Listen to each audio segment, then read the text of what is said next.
This week in Getting Deep, we got Chris Pucillo. I've said that right? Yeah, Yes. basically. I see it and I think of it wrong because of the C. There's no H. Yeah, I normally just leave it to people to decide for themselves how they're going to pronounce it. Go with your guts. Go with your feeling. I thought you were Pucillo for a long time. Yeah, I get that. Some people chuck a Spanish twist, Pucillo. Pucillo? Oh, Pucillo. Yeah, dealer's choice, really. But Pucillo is the way. Pucillo. Okay, I've got it correct. That's right. A comedian. Probably one of the hardest working ones I know in WA, I think. That's the aim. If you haven't seen him on a gig before, you've got to check him out. He had a special, well, no, not a special, a fringe show that he's going to start touring around Australia, a South African Sun. And Brisbane in August, baby. And we spoke about a bunch of comedy, as you can expect. We also spoke about his origins of South Africa and some things there. Into some AI chats. AI worries, yeah. A lot of subdivision chat. Heavy on the subdivisions. So much fencing and landscaping conversation right in the middle there. That's it. So enjoy.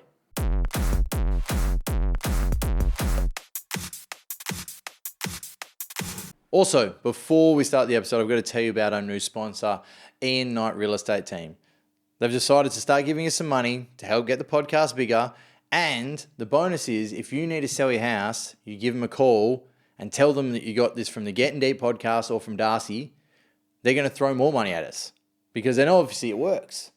But let me tell you one thing before I do go about this. Ian personally sold one of my properties. And it's the highest selling property in the suburb he sold it in. Still, to this day. And that was sold over 6 months ago. So definitely, and the link will be in the description, give them a call, get an appraisal if you want to sell a house. They will work harder than you even expect. All right, now into the podcast. Have you heard of Orania? Yeah. Yeah. Have you been there? No, it's in the middle of nowhere. Is it literally buttfuck? Yeah, I have. I've traveled pretty extensively in South Africa to like all four corners, and but we gave it a miss. I'm going to be honest with you. I didn't. It's in like the desert on like a river up in the far-flung northwest corner. That's super far away.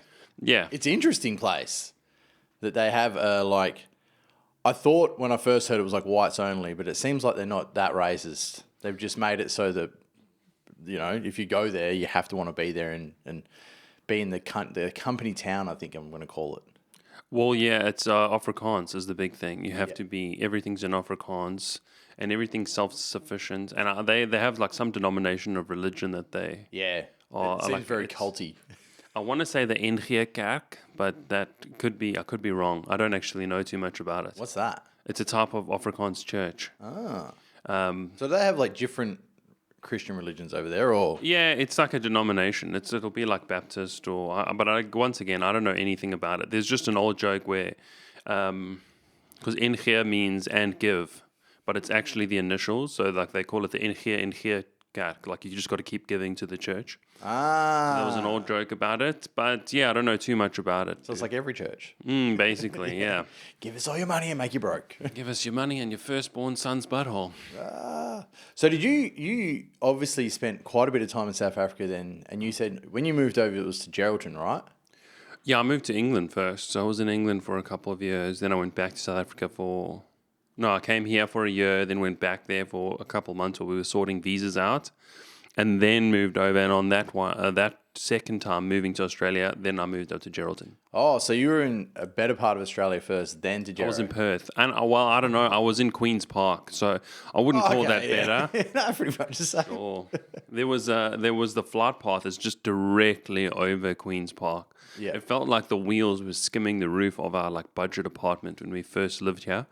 Like every time a plane came over, the windows would just rattle, everything would shake. For about a year, I was living on about 3 hours of sleep a night. Jeez. It was insane. You were in the great spot then. Oh, mate. And then you went to Gero, and you're like, why isn't there a plane here? Yeah, that's it. People don't know what planes are up here. They're still waiting for news of the Wright brothers to get up there. Yeah, look, I didn't realise how big Geraldton was until I went there about 3 years ago. And look, it's not a bad place. Yeah, it's way bigger than I expected. Yeah, and it's chilled, man. It's nice to not have to drive for more than 10 minutes to get anywhere in town. The sea's right there. constantly on the beach. Like when I was up there, I'd finish work at 4, whatever, be on the beach with my kid at 4:10, or skateboarding through the like dune paths, So it was a great life for little kids. But I just think now with comedy, I just want big cities. You need people. Yeah, you need the humans. Yeah. So how long did you grow up completely in South Africa then? Yeah, I left South Africa when I was maybe 22. 22 as an adult. Okay. Sweet. How many dead bodies did you see? I don't know. I can't count them, but Definitely more than one then. Yeah, loads. Yeah. Yeah, you'd see them like lying dead on the side of the road after car accidents a lot.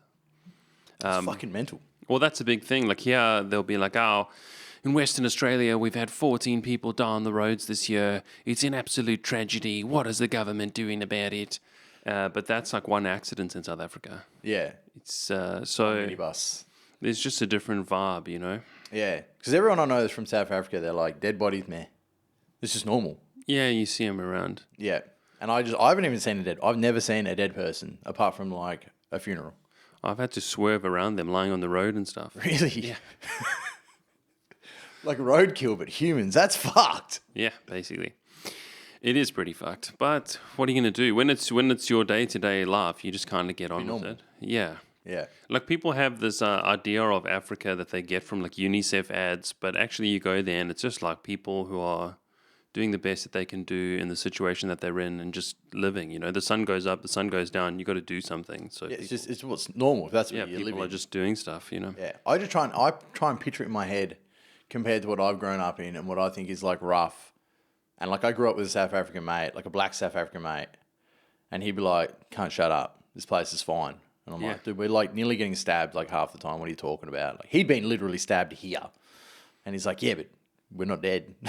I'm like, man, this is fucked. But I think like one of the fun tricks I heard over there was the finger box. Have you heard of this? Where like if you wear rings, someone will just come up with a box that's got like a cigar cutter in it, and they'll chop your finger off above the ring. No, I think that's an old wives' tale. That's not real? Cool. No. No, there's always these like conspiratorial things and I'm sure maybe someone's done it once. Yeah, but once isn't consistent. But it's not a thing. It's not a thing. Like there was a rumor going around that guys would pull up next to your car and squirt, like silicone from a caulking gun all over your windshield, and as soon as you put the windscreen wipers on, it smudges all over. So you have to stop, and then they'll steal your car that way. Yeah.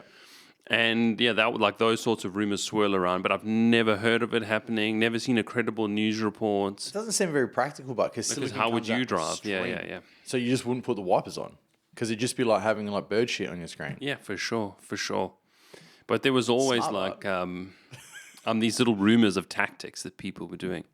But you never seen anything too crazy? Mm-mm. I mean, I know people who've died. Like my sister's boyfriend when she was like 15 got murdered. It's in and around your consciousness. But I grew up in the 90s. I was born 87, so went to school in like 95, I want to say, or 94. So and then the infrastructure from apartheid, especially for white people, was still intact. So we had like pretty good years in the 90s. Where it was like segregated. No, it wasn't really segregated. My year in school, I think, was the first year that schools were mixed. Black and white kids. And then we had Mandela was president when he got released from I think 94, and then he stepped down and a guy called Thabo Mbeki became president, and they were both like pretty conservative, pretty good leaders. The country ran, the country grew. And then 2008 a guy got elected who just raped the entire country, just like destroyed it. Yeah, stole the future of the entire country, just billions and billions of rands. Fuck. Just gutted the country. It was like, and so in that period, say between 94 and 2008, there was still sort of hope for South Africa. It was still growing, the economy, things were still functioning. And since then, it's just been totally obliterated. Just gone fucked. Yeah, like in my hometown in Durban, every morning they release an E. coli index for the sea. To let people know whether they can swim in the sea or not, because there's so much shit just flowing out of the sewage farms into the sea. Oh. Yeah, there's apparently 11 sewage farms and 9 of them are just non-functional at all. They're just all just dumping it right in the ocean. Yeah, well, they just flow. It just flows right through the sewage farm because it's not cleaning anything because they haven't been maintained at all. Because that's the easiest money to steal, right? Is maintenance money because you don't feel the burn until 10 years down the line. Yeah, when it's not your problem. For sure. And this is also, I'm not against corruption. I'm just not involved in it, so I'm bummed about that. Yeah, not getting the cash yourself. I'm not getting no kickbacks. So. I'm the opposite. I know I wouldn't do political jobs because I could not, like I'd be so pissed off and get fired and kicked out. You reckon? I mean, it happened when I first got here. There were councils being sacked left, right, and centre for corruption all around Oz, like the small regional councils. Oh, Australia's worse for it. Yeah, the Exmouth council the whole council got sacked because they were just giving contracts to their mate. That's standard. Like even in Baldivis right now, one of the Baldivis councils in Rockingham is Brett Wormel, and Wormel Constructions gets a fuck ton of the contracts to get a little box of land ready for land in Baldivis. And you're like, conflict of interest at all? Like, no way, eh? Wow. It's like, they didn't even hide it, but like, it's in his fucking name is the company that he's like, his dad owns, and he's one of the directors in it. Wow. Yeah, so that's standard. I think Australia is just like lazy about corruption. They're just like, I guess we haven't been fingered enough to be like, hey, that's our tax money you're fucking wasting. Well, sure, life's so comfortable here that it's like, we should do something about this. But, the new season of Maths just started. Yeah, let's watch that shit. Let's Uber eat some curry Yeah, no, the corruption here is insane. And it's obvious to me, but I feel like no one else gives a fuck. Well, you wouldn't even, I don't think the people involved would call it corruption. They just call it business. Yeah, I'm making good business deals. Yeah, that's the way business gets done. You have personal relationships, you have friends. And you get kickbacks. Yeah, and you play a round of golf and you shake hands and someone picks up the tab for lunch and it's just all the boys, But that seems not too bad, the way you made it sound. Yeah, that's the way they would make it sound. But that's not what's going on. Yeah, well, it depends on the extra perspective. Money. Sure. Oh, fuck. So what, were you doing comedy back in South Africa? Or is that a thing that happened over here? It happened here. Yeah, because I heard when you started, you were like real dark and dirty. Yeah. I was imitating Anthony Jeselnik, I think. Okay. Just standing at the microphone, being deadpan and just saying horrible stuff. And it sort of worked for a while. But it's just not me. Like, I'm a goofy kind of dude. Yeah. I just love that comedy. And that's the thing with everyone, I think, when they first start out, that you just imitate. Because you don't really know what you're doing. You're just aping something you've seen. Yeah. And, yeah, that was my favorite dude. So just the joke writing is so good. Yeah. Just sharp, smart, and gets everyone at the end every time. Yeah, absolutely. Yeah. So deadpan. I feel like nearly everyone kind of starts deadpan-y because it's like you don't know how to be you on stage yet. No, so you're just figuring it out, trying on different faces, different hats, different suits, different everything. Yeah, because even when I started, I felt robotic, and it was pissing me off massively. I was like, this is not what I want. Like, how do I fix this shit? Yeah, especially if you're a comedy fan, that can happen, I think, because you know what good comedy is and you know how far away from it you are. Yeah. But fortunately, I didn't really watch too much comedy before I started. Really? Yeah. What kind of dragged you into it then? I was in Gero and I was on a bridging visa, so I couldn't work. And I met a dude called Julian Canny. He used to run a thing called the Comedy Emporium. And they would do shows for regional, like, fairs. Every time there would be like some sort of regional function in Geraldton, there would be like a little tent, a Spiegel tent or whatever, and they would have variety shows and blah, blah, blah. And one of them was a comedy show. So I just volunteered to help on the door because I wasn't, just to meet people and hang out. And we had like banter back and forth. And he's like, hey, you should hop on stage. And he had a writing group that met fortnightly on Tuesdays. So we would meet up and then prepare a set. And then one of these festivals would happen. And yeah, you do the show and do your set and then start a new one. So, I mean, we would only get to perform 4 or 5 times a year. But you would do a new 5 every time. And then I left Geraldton, moved to Basso for a while, got hells depressed, and Not surprised in Busso. no, I moved back to Perth. Yeah, got really depressed about it. And then I was seeing a therapist, and she was like, "Oh, what do you do for yourself?" And I was like, "Oh, I pay the mortgage, I get out there, I do the job. What are you talking about?" And Do she's life. like, "Where's the creative outlet? When last were you, expressing yourself?" And then I was like, "Oh, comedy." When I did those few things, so then I just started going to open mics, and the months went by, and one open mic became two, became three, The rest and is now, yeah, I gig maybe 6-7 times a week. I try to anyway. get everything you can. Yeah, mics, pros, whatever anyone will get me to do whenever there's a stage. Get me up. We'll say some shit. Yeah, exactly. So you went from what made you think like the dark, dirty shit, like Jeselnik style thing, but it's not really you? How come that was like what attracted you at the start? If that was like it's not really you. Well, Jeselnik's a really attractive figure. He's suave, he's stylish, he's handsome. But he's also very snobby. Yeah, but it's a character. Yeah. But also, there's something attractive about being that snobby guy who's better than everyone. Maybe it fitted with my South African persona. Famous South African arrogance. But yeah, I'm more of a goofy dude, but it takes time to find that, really. But I've always, like, my punchlines are pretty grim a lot of the time. I still think you sit on the darker side of stuff, but it's not like as dark. No. And I'm fine. That's the sort of thing. I sometimes feel like there's a bit missing because, like, I have to, like, actively try and police myself and calibrate what people might find offensive, because that's basically my process of writing jokes, is go to open mics and say the premise, how I thought it was funny, and then see which bits don't absolutely horrify people, and then work on those. Work how to cut them bits out. Yeah. That's it. You've given me an idea. That's all I do. It's like I know that all the bits I have, I can tell you how they started out as something totally horrific, and now they're like pared back and ready for human consumption. Yeah. But in my mind, there's no difference. But it's like, obviously there is a standard in society where the horrific line, and I just don't see it. So I have to go out and find it experimentally by saying the graphic shit. Do you reckon that's because you grew up in a place like South Africa as opposed to Australia? Maybe. Because I assumed in my head when everyone said like, "Oh, it used to be way darker," I was like, "That's South African, of course. It makes sense. He's seen dead bodies like everywhere."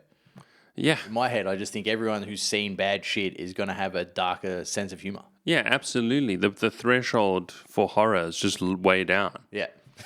Doesn't exist. Yeah, it's like why Ambos and police have all their grim banter between them. Yeah. Because they got to do something to release the tension, Yeah, you got to get that, you've seen fucked up shit, get it out, not just hold it in and For sure. explode later. That's why you got to joke about those teenagers who are swept off the rocks, whatever.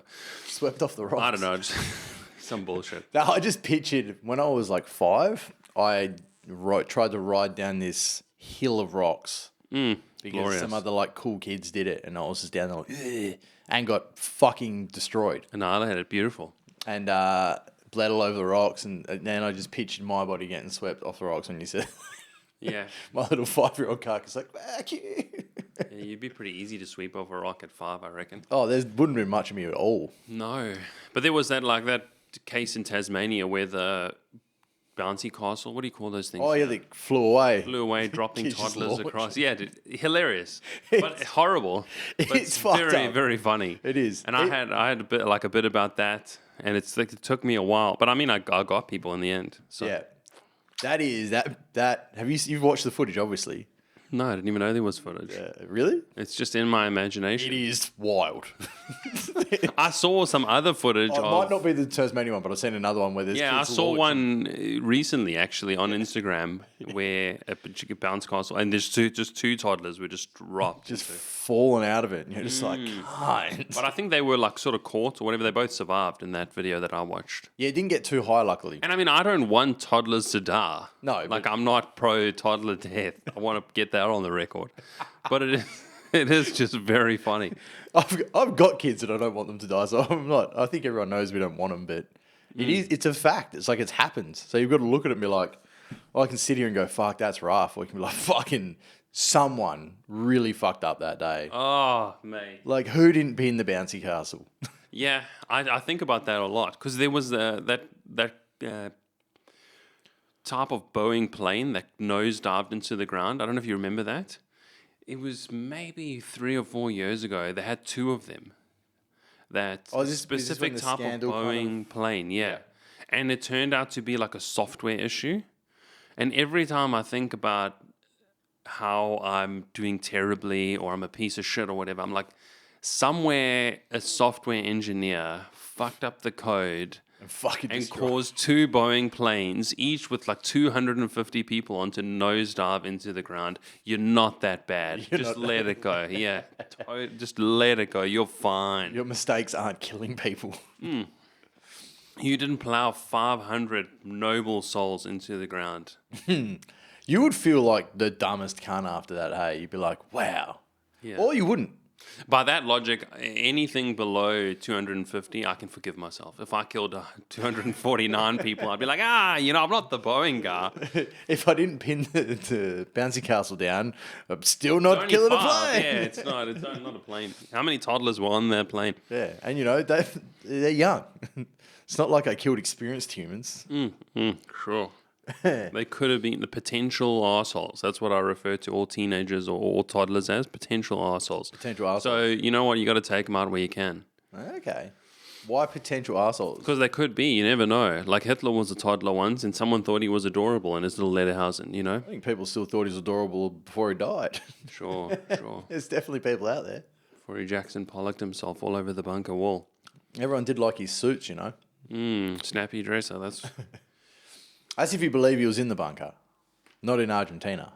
Oh, you reckon him and Elvis are just on a beach somewhere? Oh, definitely not Elvis. Elvis was corrupt as fuck. You know how Elvis was a DEA agent?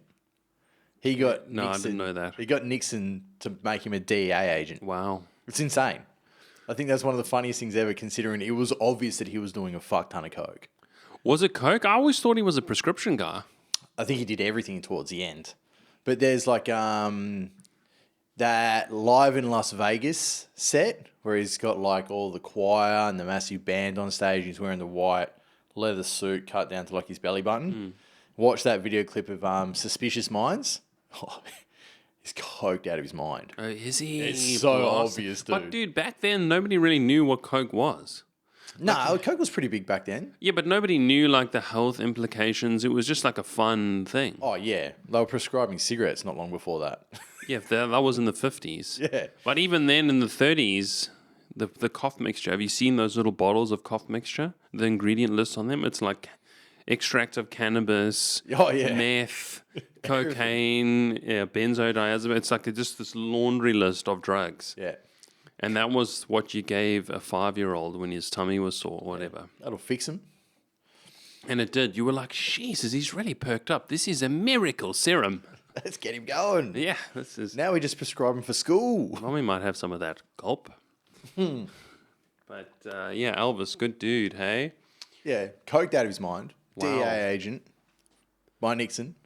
Died on the toilet, butt naked. That's my ambition, if I'm honest with you.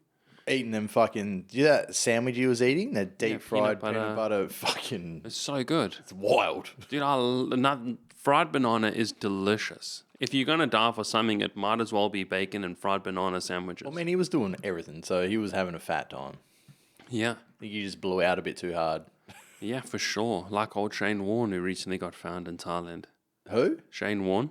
Oh, yes. Yes, I did say that. But I thought it was a heart attack. Yeah, totally. Yeah. Totally. It was a heart attack induced by what? We won't mention. But sure. Oh, another fun fact about... I'm going to go with Hitler and drugs at this point. I found out that Hitler was born on March 20th, which is 420, which really confuses me because, like, he was a meth guy. He was an everything guy, man. Nah, but it was mostly meth. He was uppers, downers. No, well, he was one of those people where they were just calibrating him, you know? They were like, yo, he needs to get up for the speech. We'll give him a bump of meth.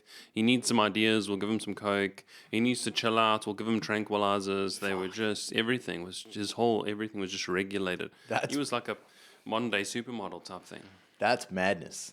Yeah. I thought, because I knew that they gave all of the Soldiers meth. Yeah, Pervitin. Well, the thing is that actually played a decisive role in the Desert War, because I think the Germans were on like crystal meth, which keeps you up. Yeah. So like eventually, it's fine for a day or two, but eventually you get the meth psychosis and that.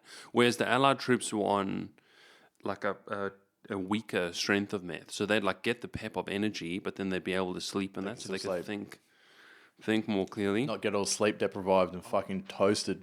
Yeah, exactly. So there was a subtle difference. Lunatics. Drugs you consume, yeah. But the psychosis might have helped them get better at killing, you know? If you don't think you're killing real people. Yeah, but I mean, the Germans didn't need drugs for that. They didn't think anyone was real people anyway. They were like, Slavs, Jews. Stealing our money. We'll take you down. Yeah. So what, you recently over in Melbourne, right? Mm. What did you know the difference between here and Melbourne was, like, comedy-wise? Oh, Melbourne is competitive, man. It's cutthroat to get into the good rooms, man. They have, like, I did an open mic on a Monday called Spleen, and half the cast worked for the project, RIP. Fuck. Yeah, so that's like the level of comedian you're competing against to get a spot. Not that anyone's competing in comedy, but at the end of the day, yeah, technically, like it is. Yeah, you know, there's limited spaces on limited comedy shows, and you got to try and get them. Yeah. So that was a big thing. Just the quality is so high across the board. Just more availability for acts that have been doing it longer and. Well, yeah, there's just TV people there. Yeah. They've got a TV industry, so like. We might have one soon. The studio's nearly open. Yeah, well, here's hoping. But so that's the difference. So the disconnect between like open mic and actual good room is massive there. Like there's a whole underbelly of terrible open mics. Yeah. And pros would never go to them.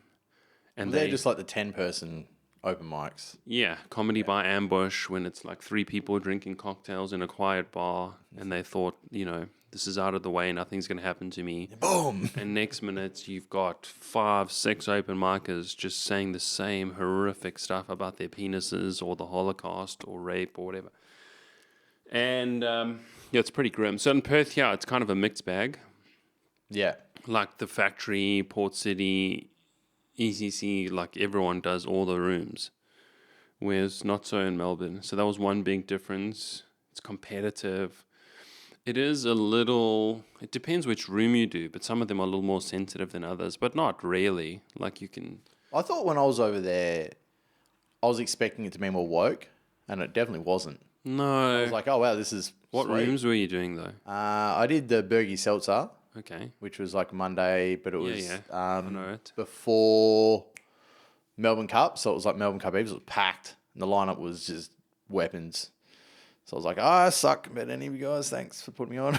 Sure. But then it wasn't woke. Like, nothing was woke there. I went to a couple other ones. I went and sat at the Comics Lounge a couple times to watch. Yeah, the Comics Lounge is just a comedy club.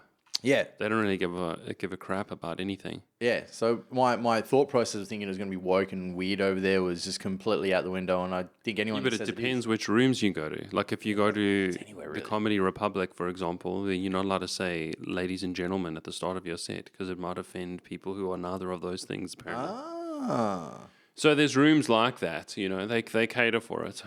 Yeah. But it's not widespread. No, Yeah. there's horses for courses, you know. Yeah. And I mean, I try to get on at that Comedy Republic place because I probably got material I could do there. But then at the end of the day, I was like, why do you want to get on here? Yeah, I mean, if it's not going to work. I mean, it would work. I would do well, but I thought, what's your motivation here? Yeah. Like, is it worth putting the effort to chase this really when they don't actually want you? And it's not really for you, you know, it's for people who want... Soft shit. Yeah, who want a little more introspection, I guess. People talking about asinine, benign shit. Like you look at their clips online, there's guys doing jokes about the fork they got at the restaurant, and I'm like, this is mind-numbingly boring. But there's a market for it, dude. When people laugh at stuff that I don't understand, I try and figure out what the fuck's going on.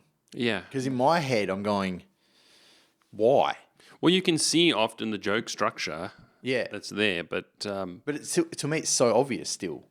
well, I just want jeopardy. That's what I want. I want something to be on the line. Like go out there and say some wild shit, and then actually with pull it off. Yeah. That's the fun. That's still the Jeselnik fucking motto. Sure, probably. He's like, because he's got that thing. He's like, he's like, I like to be able to get away with it. Yeah, It's like I want to be able to say whatever. that's what he reckons about only art. good. Yeah. Art is getting away with it. Oh, I was explaining this to my kid yesterday. He made a statement. He's only 11, and he made a statement saying modern art's dog shit. And I was like, what the fuck do you know about art, cunt? Like, seriously, what do you... Yeah, but he's right. I disagree here. Because I was like, what do you consider modern art? Do you even know what modern art is? And he's just like, oh. And I was just like, where'd you get this opinion from? Who gave it to you? And so I had to take him down the alleyway. He's like, oh, someone duct taped a banana to a wall. And I was like, that's fucking genius.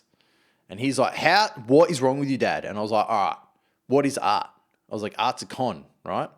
It's either for criminals to fucking wash money, or it's for people to figure out how to extract as much money from idiots who have too much money. Tax breaks, mate. That's all it is. But there's that. And then we went into it, and I was showing him how it worked. And I was like, look, this guy sold this banana duct tape to a wall on a piece of fucking board. For it was like $3.5 million. 6.2 mil. Yeah, and then the guy who bought it just peeled it off and ate the banana. Well, the thing came with duct tape. And he goes, yeah, if you ever want to replenish it, just get another banana and sticky tape once it stays fresh.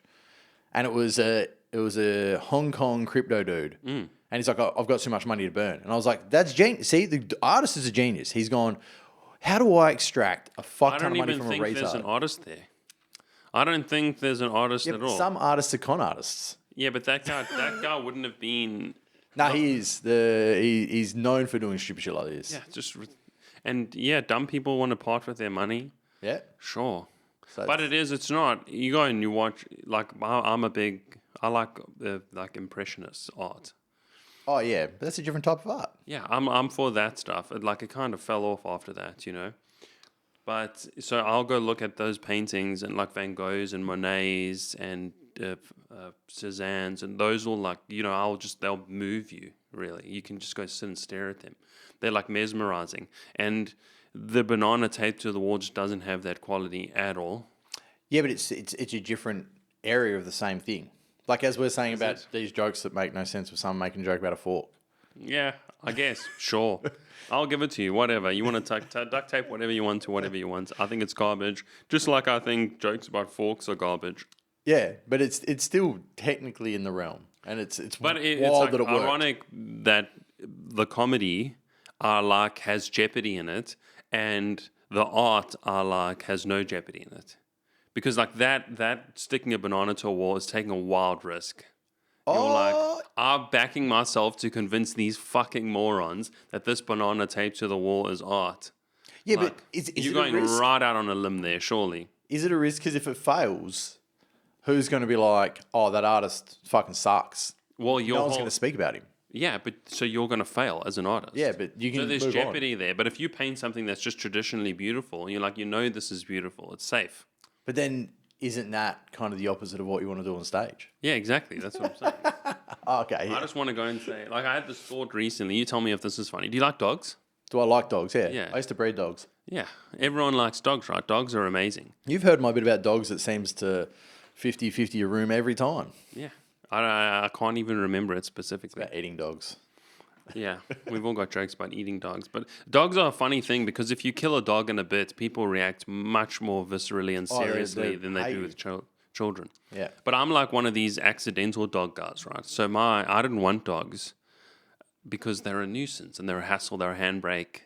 But my wife really wanted dogs. And so we got a couple of dogs.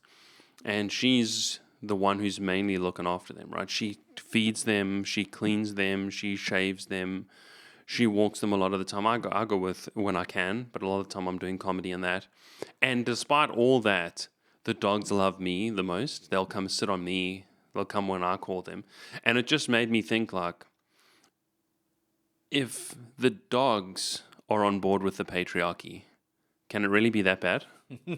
I mean, dogs are amazing, right? Everyone loves dogs. Like, So if they're agreeing, yeah, if why they're- can't everybody else? I mean, it seems logical.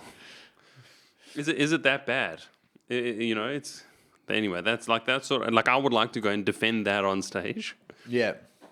We'll see how that goes. I thought about it last night. I'm trying to. It's just typical. I know exactly who's going to get offended. Yeah, Yeah. You're just trying to suck people in because it's like you got to get them to all get on board with how cool dogs are before you do the switcheroo. Well, that's exactly what I was trying to figure out. Well, no, actually, I was trying to defend the idea of eating dogs. Because to me, eating a dog's like eating any other animal. Sure. Because it's just an animal, right? But people have this thing where it's like, no, it's a pet, it matters more. But then there's fucking entire dog pounds for rescue dogs where people have gone, you know what? I can't be fucked looking after this thing. Fuck it off. Yeah, that's also like a really luxury opinion What? that there's a difference between dogs and other animals. Yeah. Like you have to have so much in Well, you're terms of guaranteed food. resources and lifestyle and safety for a dog to just be a surplus thing that you can just carry. Yeah, you can have a being at your disposal whenever you want and do whatever you want with it. Yeah. That is a wildly privileged position to be in. I think as soon as the Companionship electricity goes off and the knives come out, your dog will be on the spit before you can say, yeah, Bob's your Auntie Mary. Dog chops, boy. Done. Little deep fried leg for dinner. Yeah. What was I was trying to do a bit about that as well. It was like, the Chinese government is trying to get people to stop eating dogs. Like I saw this one advert recently where a Chinese woman from the Communist Party looked at the camera and she went, please, people of China, do not eat these succulent, delicious dog loin chops, now available for only $9.99 at the CPP eatery down the street. Do not do it. It's Well, they've got like a date. I think it's in A dog Korea, day? in South Korea. They've got a date where they're going to stop eating dogs oh, really? in the future. But it's not like, oh, today we're stopping. They're like, in 2028, July 2028, maybe we'll stop. We'll have it done by then. Okay, they haven't specified. Yeah. Well, they've got a date where they're like, this is where it's going to end. Be like, it's not going to end. Like, just fucking, there's cunts that are obviously hungry. Yeah, and people do it. People eat dogs. I mean, it's just cultural perspective. Like, It's a large percentage. Well, not large, but it's like just, I think it's 11% of the world still eat dog. and that's fine. Do what you want. Like from our point of view, it's gross, but it's like dolphins, dude. It's an arbitrary thing. Like the Japanese just kill dolphins, eat them, Oh, yeah. and we're like, no, that's gross. And then I'll eat a fat steak. They've got less land. So it makes sense that they're eating more things out of the sea. It does, but dolphins are kind of. I don't know what dolphin tastes like. I'm not a Dolphins are. It's the problem is that they're like, super smart. yeah, almost sentient. But they're also rapists. Yeah, sure. So, like- But some of my favorite humans have raped. So, Ah. well, some of the most useful humans, not my favorite personally. I should have. Can we edit that out? But, I'm trying to think, who are these people? I'm like, well, who's a yeah, I'm rapist trying to anyway? think as well. I can't. I haven't got any. That was a good line, but there's no actual proof to back it up. No, well, I'm sure what the shenanigans that went on in like the 40s. If you like anyone famous from the 40s, Oh yeah, they were definitely doing such shit. there was something coercive happening there. Like nearly every rock star seems to have like fucked a 16-year-old at some point. Yeah, That's groupies, blows my like that mind. guy from the fucking Rolling Stones who was boning like a 13, 14-year-old, and everyone was just like, she would come around and hang out, Yeah. and everyone would be like, that's Johnny over there. He likes some young. Anyway, and Well, then Anthony Kiedis, I'm pretty certain, still going for that age. yeah, his girlfriends are much younger than him, aren't they? 19. Yeah. You're like, dude, if you're banging 19-year-olds, I think in his book he talked about like raping a 16-year-old. Wow. So there you go. If His you like book Anthony was- Kiedis. His book was exhausting. Like I couldn't finish it. Oh, really? Yeah. Well, it's just like, hey, we come together, we're so good, we write an album, we tour it, it goes amazing. I get hooked on the drugs and it falls apart. But then the redemption thing happens, I get off the drugs, we come back together as a band, we got this creative energy, we make another album, and it's a massive success. And then following that, I got on the drugs, and then I got really fucked up on the drugs. And then the band kind of broke up, but then we had this redemption thing where we got back together and we released another album, and then after that, I got back on the drugs. And it's just like, brother, it's just at some point, just one chapter would have been fine. And that's his whole life, just rinse and repeat. Just the boof. Well, I mean, if the pattern works. Sure, but I don't need to read about it. I'm like, Yeah. his book was supposed to be like legendary, and then halfway through it, I'm like, I can't be with you, Anthony Kiedis, on another round of this Repetitive shit cycle. descent into debauchery and drug addiction, plus the new album afterwards. I get it. Okay, it's fine, But to some people, that is like a massive greatness. well, yeah, some people are just drama hounds as well. As soon as their life is going fine, they can't just sit on the couch and be fine. They have to hunt down. I find that hard to just sit on the couch and be fine. You got to do shit. Yeah, sure, but it's like you don't have to. Like some people manufacture drama. Yes. Like you get these people in your life where it's like they're forever breaking a bone or getting in a car accident or getting kicked out of a house and like taken in isolation every single incident. You're like, that sucks, brother. But then you look at their life and your life is just a litany of fuck ups, and you're like, well, at this point, I lose sympathy for you, much like with Anthony Kiedis. It's like you have done this largely to yourself. And there's a common. Yeah, the common denominator here is you asshole. I've got like a couple of friends like that where I'm just like, yeah, it's you personally. Yeah, and takes you a little while to realize, oh, yeah, okay, I see. Yeah, I've got a. Jeez, that cunt's the most unlucky dude. Wow. It's like, no. That's deliberate. Yeah, he's Me and my friends have a joke that I put my life on nightmare mode because I just consistently have too much shit going on. Like, well, knocking out 3 kids is wild, dude. I had more than that before. Insane. When I was with my ex, we had 5 kids and 3 dogs. Yeah, insane. It was bullshit. Madness. Absolute but you willingly entered into that sort of shenanigans. And I know people who are like, yeah, look. who pick up stepkids and they're like, this is perfect. This is great. I'm like, Yeah, I was stupid enough to be a stepdad at 21, which not smart. Don't know what the fuck was going on. Very silly. I think if I could teach anyone anything, it's like if you decide to take on stepkids, make sure you're over 30. Yeah, and make sure they're over 30. But stepkids. Yeah, I think so. Just start fucking some gilfs. Not interested, man. If God forbid my wife, she's a dove. It's her birthday yesterday, actually. She's just on the way to Cairns now with her mother. But if we ever broke up, I don't think I'd be in another relationship. Yeah, like I'm done with this. I've done my time. I'm good. Yeah, totally happy to just be by myself. Just got shit to do. Yeah. Just live in a house with a bookshelf and a futon and no TV and like no an TV? armchair. No, just you don't watch TV now, or you only watch it because you've got a wife? Yeah, mostly. So like she'll be watching a show and I'll just like dip in and out when I have an off night, whatever. Yeah. And that's about the extent of it. And I watch sport. Okay. But sports still, you need TV for sport. Sure, but I'll go to the pub. Okay. More interactive. Okay, that's a... But okay. You don't not watch TV at all then? You just watch sport. There's still an entertainment aspect somewhere. Yeah, but also it's just like a relentless and it's like never ending. So like you could just watch TV from start of your life to the end of your life and you would never have made a dent in TV. Never complete it. No, it's like, what are we doing here? We're just going around and around.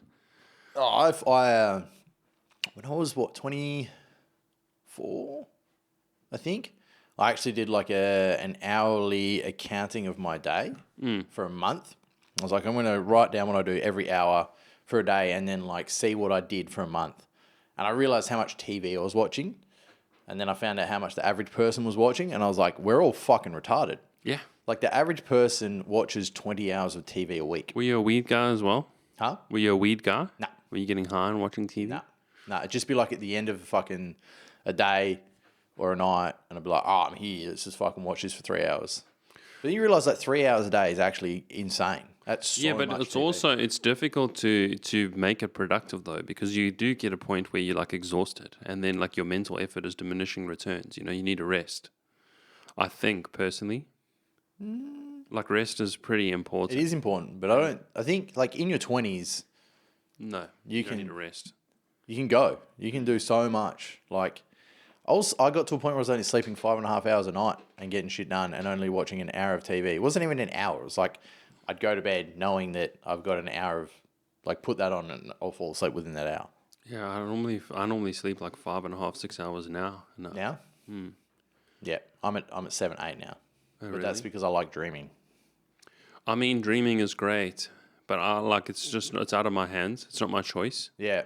I just go to sleep when I go to sleep and wake up when I wake up. And then if I go to sleep earlier, I'll just wake up earlier. And then you're ready to go. Yeah, no matter how much time I have. But I love a nap, bro. I'm a big napper. Really? Yeah. My shifts normally finish at like 2, 3, and then I'll shoot home and have like a half an hour Like nap. a siesta. Oh, get it in me, and then go do a gig. Oh, it's the best. Do you dream in them naps? Or is it like just like- occasionally, no, occasionally, yeah. But I don't do any of like lucid dreaming or any of that. Is that what you're up to? I do that, yeah. I would love to do it, but it takes a lot of discipline. You just got to train yourself. Yeah, you got to do that, and yeah, I always forget. I'm like, Well, it's when I first started, I did it as a way as like anytime my phone vibrated, I'd have to look at a dot in my hand, and then I'd ask myself 3 questions. So it became a habit to be like, well, dirt, and my phone would go off enough that I'd start looking at my hand in the dream, because you don't look at your phone in dreams for some reason. Phones don't hang exist. on. So let's start again. So is this part of training yourself? Yeah. To lucid dream? Because you have to realize you're in a dream to lucid dream. Yeah, for sure. So what you have to do is you have to set like traps while you're awake, so that in your dream those traps happen, and so you can go, this is happening, but I can figure out I'm not in real life now, and then you can, Okay. you're like, oh, this is a fucking dream, and then once you realize, that's when you have all the power. Okay, wow. And what can you do? Anything you want. It's fucking insane. Wow. It's literally like the Matrix. Okay. It takes a lot of effort at first because you have to believe. And then there was a time where I was kind of like, I was half figuring out if like real life and dreams were the same thing. And I was like, can I just believe that I can do things? And you can't, unfortunately. But you like, if you want to change the color of the sky, you're just like, sky's purple now. Sky's green. Wow. And you can just do it. Build fucking buildings with like God mode. It's fucking insane. Wow. Yeah. So why do you think it's not more popular? Because it's hard to do at first, and it's like you can drop in and out all the time. Like if you don't, you have to like literally train yourself in dreams to get the belief to work, but you also have to have like a strong belief that it can happen. Okay. So like when I first started, the thing was like just like summoning a baseball bat, like just a baseball bat that I didn't own. I didn't know what it looked like, just summoning something. And if you don't believe it, it doesn't happen. But anything you think does still kind of happen. So the baseball bat might be there in your fucking space that you're in, but you didn't notice it. And like when you wake up, you have to list stuff and write what happened in your dream in as much detail as possible, so you can remember your dreams, so that you can go back into understanding them and controlling them better. Wow. So what other traps did you set? You had the phone vibrate? So the dot in my hand was the big one, because it's like I'd look at that and I go, do I remember where I woke up? Because in dreams, you just like start. Yeah. Kind of like as a kid, your memories just like start. You don't have like a beginning point. And then when you go, do I remember where I woke up? And you kind of have to backtrack in your dream. And you're like, nah. And as soon as you go, how the fuck did I even get here? Then you can go, well, this must be a dream then. Because you don't just appear in fucking life. You know how you got there. But you said there's no phones in dreams. So how would your phone vibrate in a dream to make you look at the dot? It wouldn't vibrate, but the looking at the dot just becomes like a habit in real life. So in your dream, for some reason, you'll look at your hand. Because your dream's like all this fucking just whatever the fuck it is that's going on. But then you'll look at your hand because you've done it so many times in normal life. And then any mirrors, you don't have a real reflection. So you can be like, oh, I've got to look in a mirror now. And because you think about a mirror, there'll be a mirror in the next room or around the corner or something, and then you'll see like the fucking whatever, the wispy thing that it is, and you're like, that's not my reflection. Yeah, must be a dream. Must be a dream. Fuck yeah. Yeah. So it's just weird traps. I know other people that have one where they're like, anytime they look at the hand, you push your finger into your hand as hard as possible, and if your finger goes through, but that doesn't work for me. Sure. My hand still has resistance. I can still feel pain in dreams. Everything's still the same. Sure. So it's like, it literally has to be like a memory trick to be like, all right, where am I? This doesn't make any sense. But I can still fool myself. Dreams they're elusive. I've had memories in dreams that I thought were real when I woke up. I knew it wasn't a dream. The dream wasn't real, but the memory I had in the dream, I was like, what the fuck? Yeah, but I don't think that's exclusive to lucid dreaming. Like false memories? Yeah. Yeah. Like, I think I've definitely had instances where I thought my wife did something, or, like... Oh, when you're in a dream? Yeah, and you're like, I told you this, but then you think about it, and you're like, oh, actually, maybe that was a dream, eh? Xavier copped one of them from recently, actually.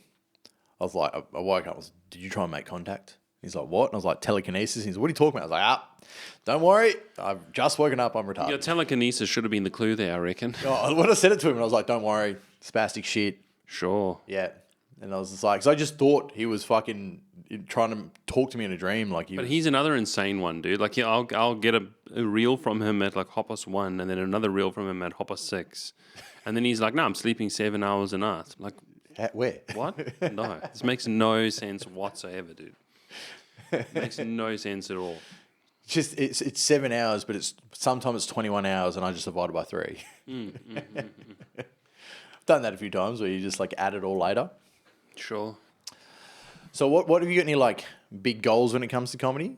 Or are you just kind of seeing where it goes? Or are you just love doing it? Yeah, just all of the above, really. I just wanted to play bigger and better clubs. So I did the Comics Lounge and Basement in Melbourne, which are the 2 best clubs.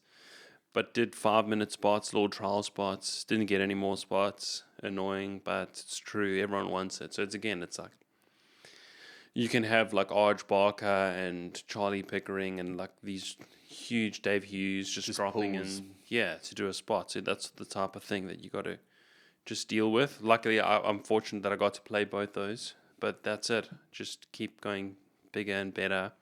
I'm going to Brisbane in August. Right. And doing my show from Fringe at a South comedy African club. Sun? Yeah.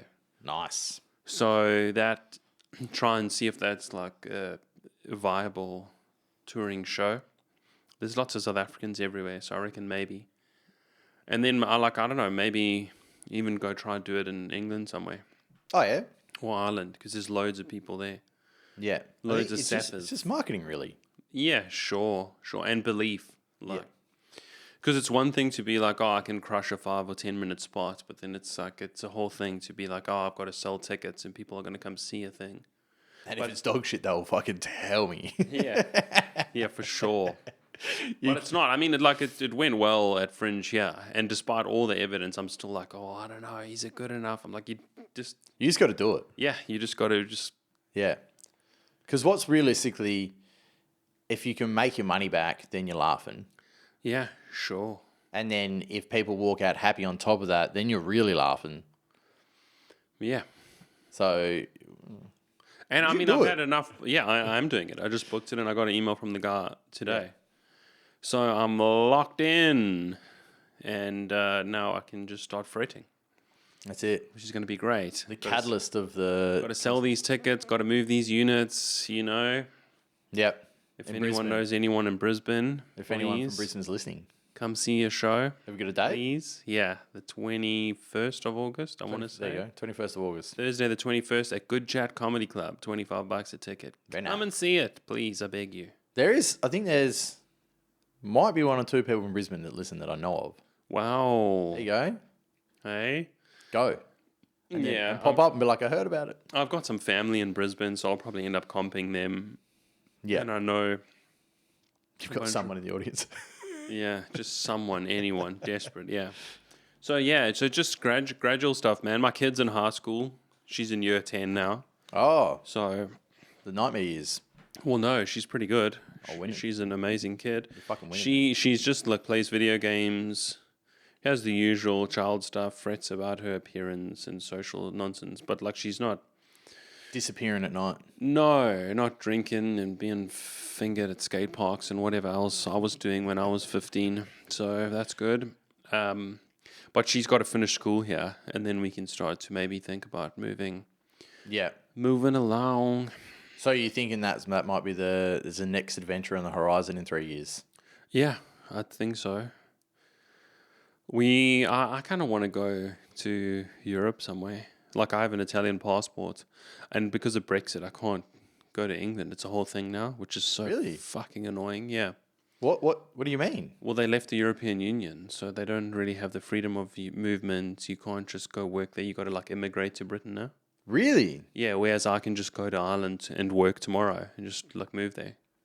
Interesting, because of the Italian passport. European Yeah. passport. They're still in the EU. Oh, so you've got freedom. A little bit, yeah. Have you got Italian and Australian. Australian. Okay. Yeah, and I think I What- could get South African, but it's not really worth much. And they make it so prohibitive. Like, it's such a ball ache to get it renewed. Yeah. Like the Italian one, I filled out some paperwork. I think most of it was online. I had to get some specific photos taken. Took them there. They said, sit over there, and made me the passport while I sat there. Really? Just gave it to me, yeah. Just handmade it. Yeah, just whatever. They have a passport printing machine there. They just knocked it up. Like all your shit's in order. There you go. First world country. Bang. Fuck. I was like, I couldn't believe it. I've got the story that I don't know my dad. He's not on my birth certificate or anything, but I know who he is. And I know he wasn't born in Australia. Okay. And I'm like, I've been trying to figure out if there's a way that I can get a dead parent put on my birth certificate so I can get a passport from a From different where? country. Where was he born? In England? Either England or Well, England has like a Scotland, I think. statute of limitations thing, I think. You have Oh, to. does it? Yeah, you have to have claimed it by the time you're 21, I think. Oh, fuck, I got no chance. Yeah, I'm afraid you're a few days late. A few thousand A few days lifetimes late. late. Yeah. That happened to a friend of mine. I think he couldn't get the passport, but his younger brother could, because he was like 5 years younger than him. So by the time it's all they good. figured it out, he scraped an under, and that guy was a bit over. But he ended up going to England some other way, and he lives there now. Shout out to Salty in London. I don't plan to live there. I just like the idea of being able to fucking have a little bit of extra freedom in my life, as opposed to this slave colony. Yeah. Well, I don't know. I kind of like it. I like the age of the society. But here that is young, No, in it's fucked you. in Ireland, in England. Oh yeah, Like, it's just the places are so old. yeah, The buildings, some of the buildings are like 500, 600, 700 years old. yeah. Some actual ancient shit going on. Yeah. I mean, they have that here with rock art and stuff, but it's not the same vibe, I guess. Yeah, Especially because I kind of want to be in a city. So like there is like ancient culture here, but it's like slow and rural. There's people. oh yeah. It's impossible to say, really. Well, it's not impossible Just to so see, but like effort. the vibe of it is Yeah, really slow and rural. Where I think is in Europe, it's a bit like there's a bit more like street hustle. It's dense, it's packed together, it's vibrant. Whereas here, it's like slow and ethereal and effusive, and it's just out there, and it's like yeah, and it kind of fits the land. Like Australia's a big open, undulating, yeah, it's just goes on, cicadas forever. And in Europe, everyone's tucked together, everyone's hustling and bustling. There's a docks over there, and I think that's just more my speed. yeah. But who knows how long we'll last in the cold. No, well, that is a. The cold and the wet. So have you got a specific spot you're thinking of? If it's not England, Well, yeah, Ireland would be the next best thing because they speak English. yeah, Just Dublin's very expensive. And again, like you'd want to go to a city. you don't want to be out in the sticks out there. No, well, it's the Go live in a same, castle. same problem, really. But even Dublin's not that big a city. I think it's like 800,000 people in Metro Dublin. So, but it's like a $50 Ryanair flight to London, or like Yeah. a $50 Ryanair flight to Barcelona, or whatever. Like when I was there, I was there in April with my family, and we met up with a group of Dutch women who They did a whiskey tour with us. We toured a whiskey distillery, so we got chatting to them, and they are like a group of close mates, and they just go on holidays of a weekend just for the crack. Yeah. So they were like, oh, we've never been to Ireland. We thought, let's go see Dublin. And the flights, I think they paid £40 each from Rotterdam or wherever. Boom. And they just solved. went to Dublin for the weekend. Yeah. Took 2 days off, It's fucking, the difference between European and US flights compared to here is just insane.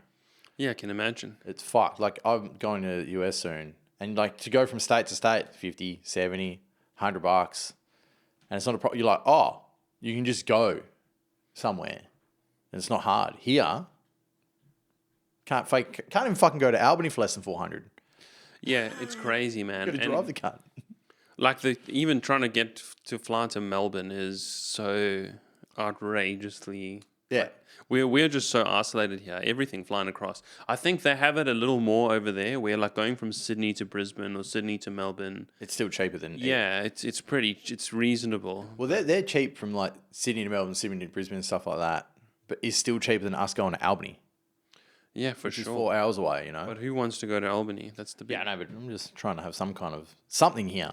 Yeah, We've sure. got nothing. We've just Well, got they are trying to expensive- promote it. I mean, it's like you can get cheap flights to Broome and that, but then like once you get there, getting there is one thing, but then you've got to afford the accommodation in Broome, Yeah. the one room and the one guest house. Be like, fuck yeah, now I'm going to go to that one beach. See some more dirt. Yeah, that's beautiful. What do you want to do tomorrow? I guess the same thing. Same thing we can do at home. Like, see a boab tree I used to have a boab tree in the front yard, eh?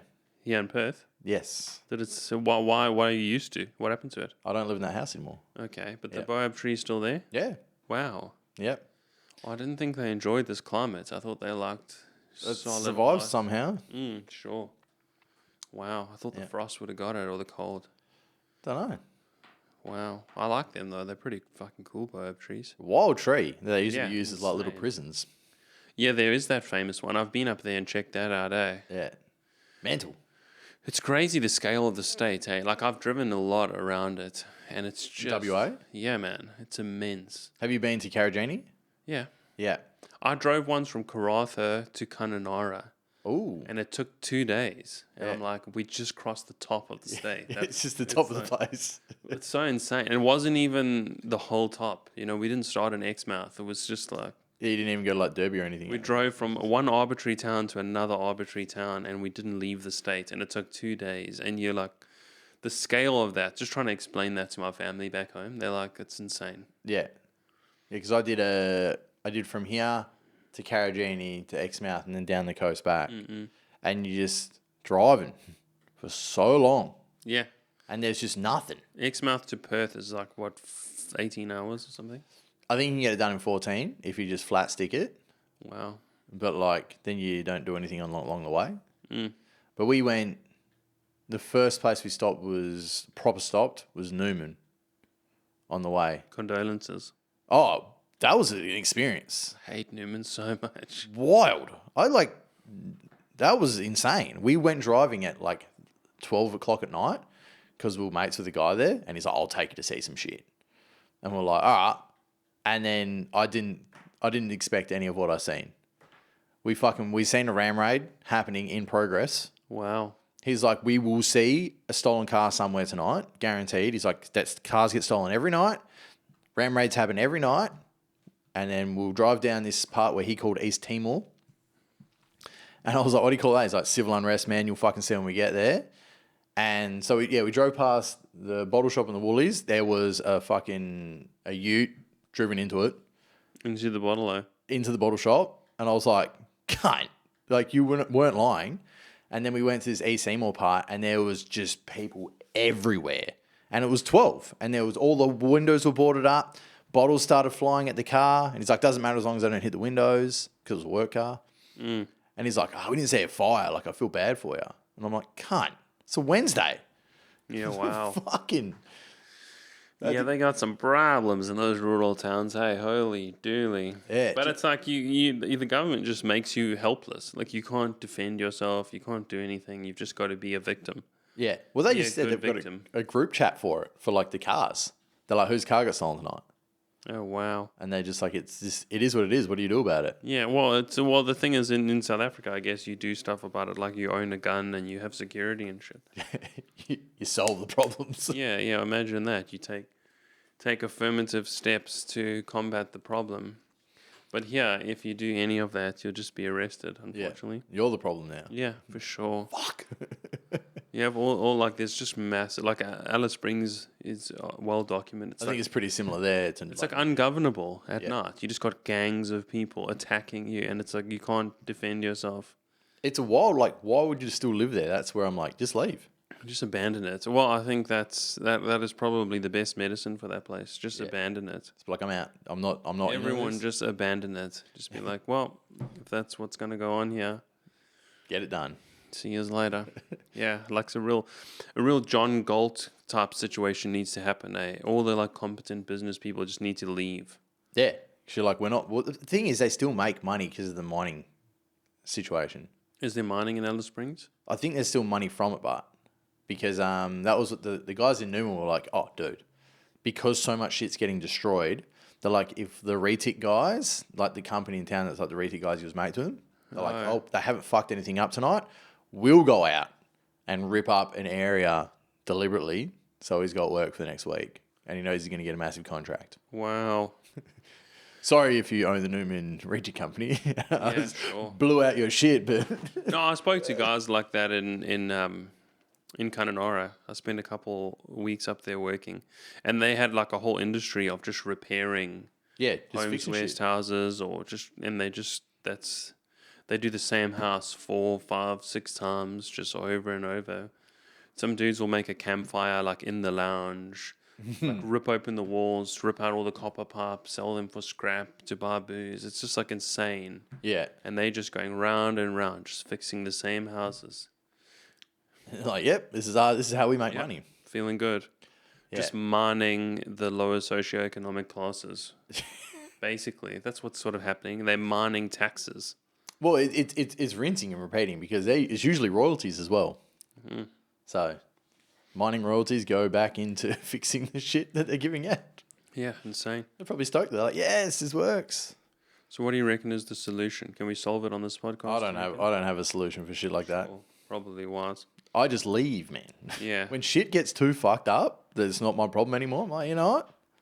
Yeah, I the whole like attachment to places, I don't understand it at all. Like people will be like, "Oh, we care for this country." I'm like, it just washes over me. Yeah, it but- makes no difference. I'm like, just leave. Who cares about it? It's just land. Like, Well, the caring for your country is an argument I had with someone recently. They're like, you're unpatriotic. And I was like, yeah, I don't give a fuck about Australia. I was like, it's like, it doesn't actually give to me. It's a slave colony. We pay to live here.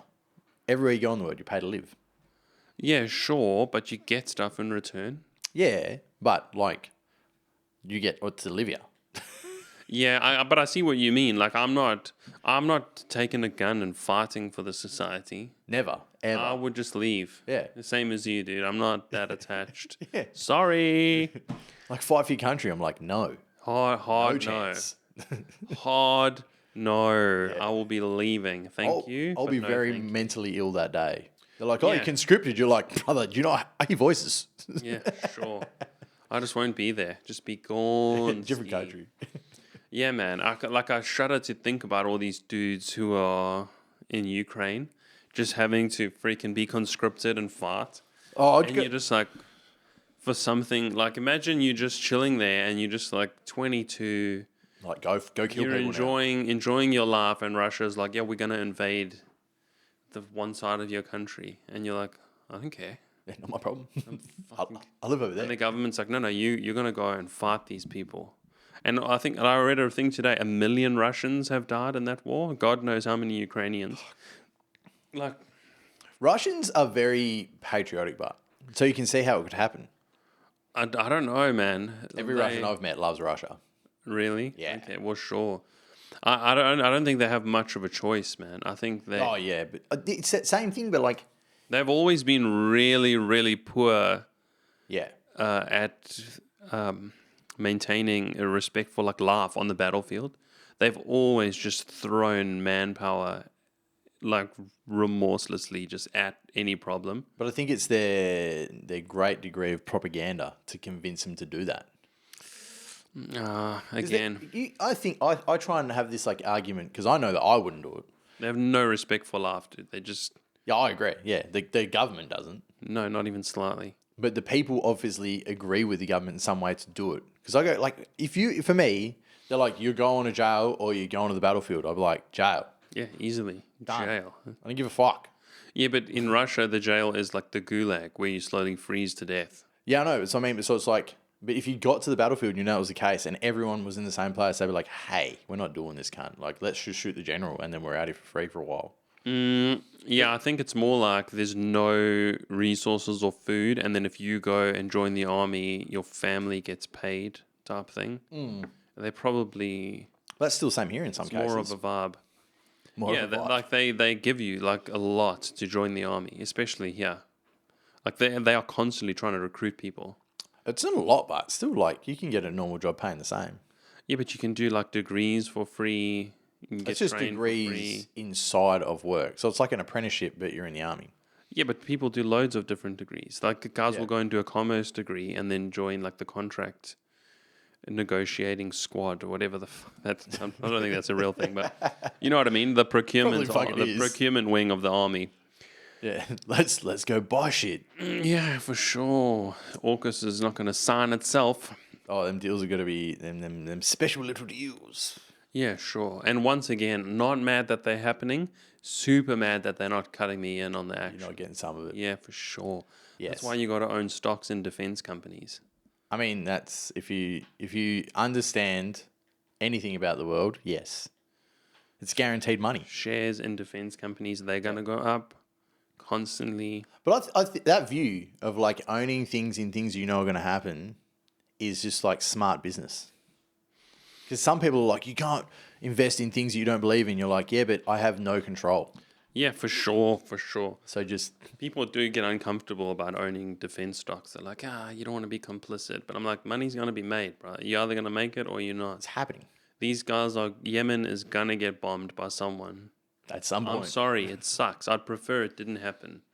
But I also want a cut of the bombs that have been sold. Yeah, So, because it's going to happen no matter what. sure. Going on, just like the Freedom Doritos in Iran. The freedom burritos, Yeah, just them big stealth bombers look like a Freedom Dorito. do they? I did not see that at all. Well, you know, But- just America calling it everything's freedom. Yeah, It's sure. just a big black disc. Sure. Did you see the Dragon missile thing? No. There was one that came from Iran that was like 10 times the speed of sound, and it was moving in weird ways. And it was Okay. like this big. It looked wild. Wow. No, I didn't see it. Ah, I didn't. I do follow a lot of those videos, so I'll probably look it up after this. you'll see it soon. Yeah. I was watching it last night, and it's just like this massive white ball around it, and then the trail behind it was like it just didn't make any fucking sense. Wow. But the problem for Iran is that it's not the missiles, right? They've got heaps and heaps of missiles. They just can't launch them. Because every time they launch one, then Israel goes and destroys the launcher. Yeah, because then they they know where it reckon- come from. Yeah, as soon as they launch something, then they've got like a scramble to just get it out of there before the jets come over. I have a theory that this massive like thing that they shot off is what the US bombed, because the US came in directly after that and fucking blew some shit up. Well, And no, it was they hit their nuclear facilities, but they're all like buried deep underground. What they're saying that, but there was this missile that no one knows. They're like, we haven't seen anything like this before. Oh, wow. Yeah, when you look at it, you'll see it. You're like, no one's seen anything like it. They're like, it's moving 10 times the speed of sound. And Yeah, then sick. the US came in and got 3 massive nuclear bunkers, supposedly. Allegedly, yeah. Hey, can I take a slash? Can we pause this? Yeah. Do you own this house? Yeah. Fuck yeah. You can't do all this retarded shit in here without owning Without it. owning it, yeah. Yeah. Sure.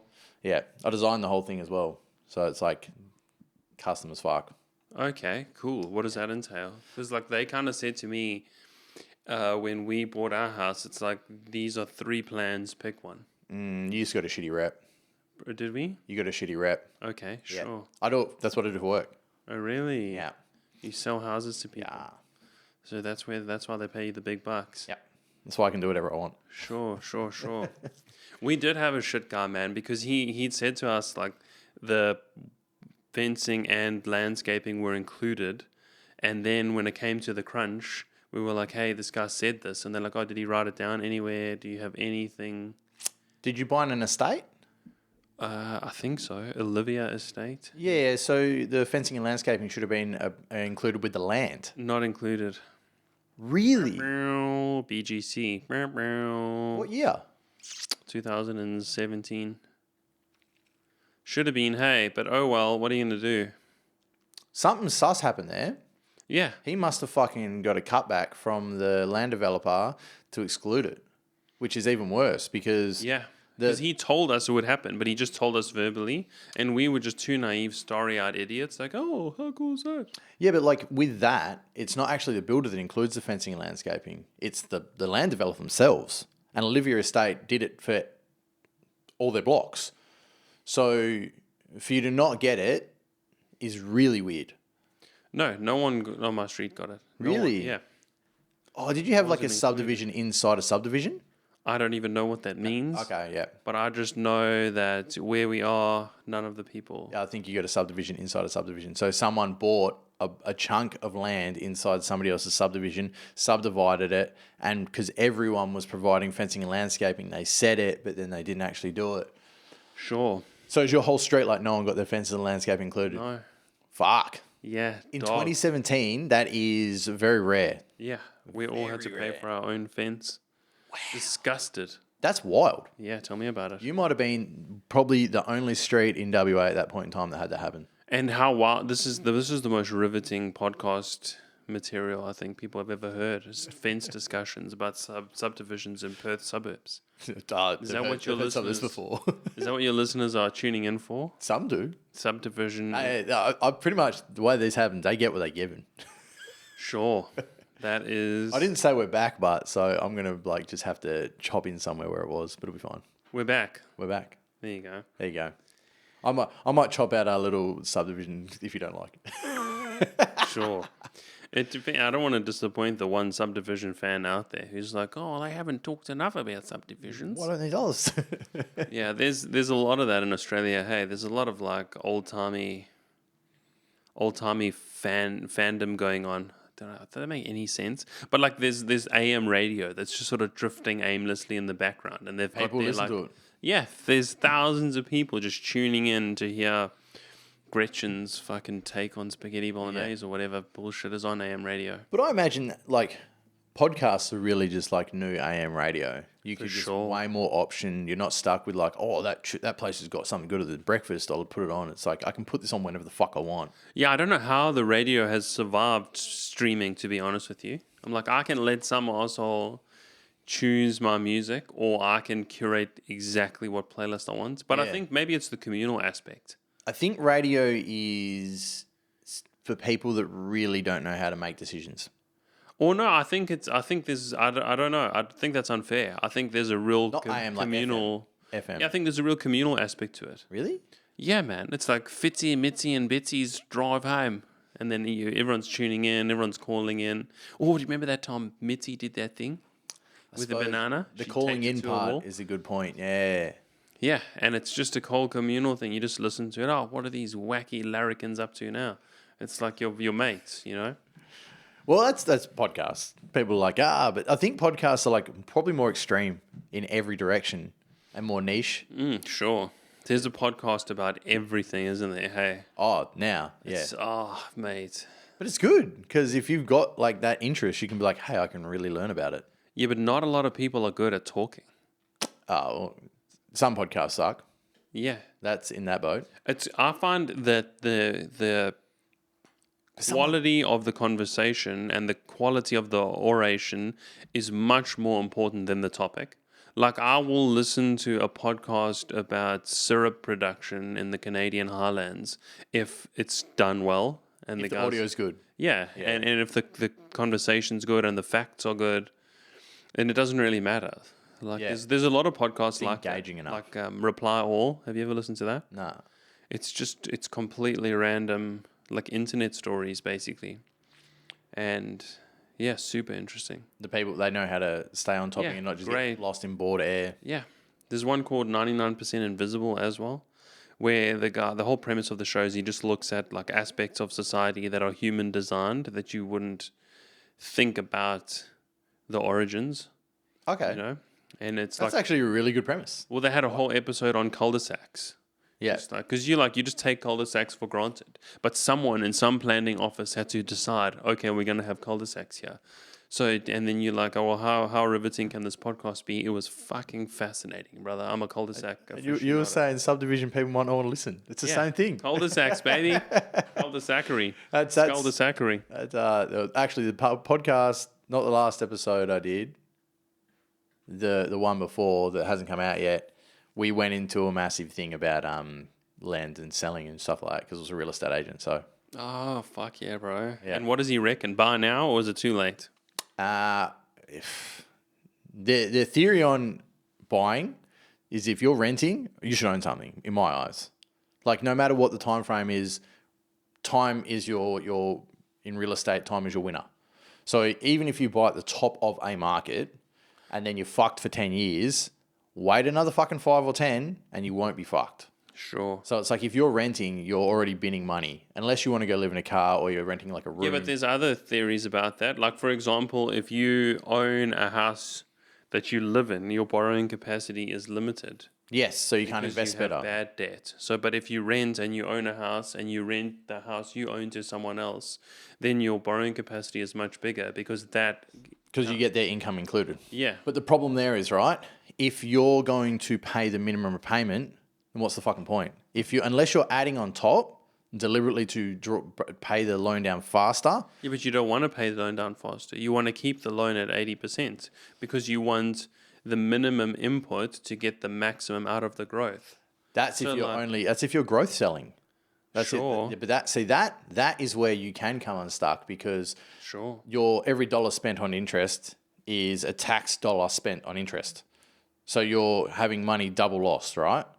Whereas if you're paying down a loan and you're paying it down faster, you'll pay less in interest in the long term. So if you're stuck with this house for 15, 20 years, you'll have a bigger return when you sell it because you've managed to pay down more. Yeah, but you don't want to sell your houses at all. So you just keep them and then you rent them out and you make the loan interest only. So it's the minimum amount of repayments. But if you keep them, but your plan is to make profit when you sell it. Yeah, but you don't. So you're not making the profit when you sell it. You're just waiting for it to increase in value, and then you're remortgaging it to 80% again and pulling out the equity. But then what's the end game? The end game, there's no end game. Just to keep doing that, because like you said, property markets will continue to rise. So you just sit there with it, and when you can extract equity from it, you just extract equity from it. I know this. I know this game plan. I'm not a big fan of it. No, not even at all. I want minimum debt possible. I want no debt. Well, it's not no debt is the best way. I think the best way. It's like survivable debt if things go bad. So if you've got debt where like you're totally fucked, you can survive paying it. You're all good. Like you can be like, I can make this work. It's all good. So I was at a point where like I had 800 grand debt and no job, and I was like, I got to figure this out. And have you figured it out? Yeah, I got through it. It was fine. Sure. Sold one of those houses. That's gone now. Made money on it. Sweet. But at that point in time, I was negative equity as well. So I didn't even have 800 grand in asset. Oh, wow. So I was like, at that point, a lot of people crumble and go, fuck it, I've got to sell this thing at a loss and then have like a smaller debt. Yeah, sure. But I was like, no, this is not how the game is played. You must suffer. And once you get through the suffering, there is light at the end of the tunnel. You make it work somehow. You figure it out. You play the fucking loan games.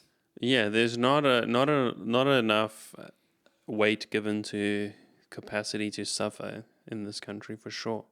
Oh, yeah. People don't know how to do it. It's just like, the government should fix this for me. It's like, You're like, no, they're just going to fuck you over more. Yeah, and the people don't realize that the government is actually just like another gang of people taking your stuff against your will. It's the worst. Yeah. Yes. I heard the government described as the gang that won. And I'm like, yeah, that's 100% true. Yeah, the gang that won is a good way to put it. Because I live by the term of history is written by the winners.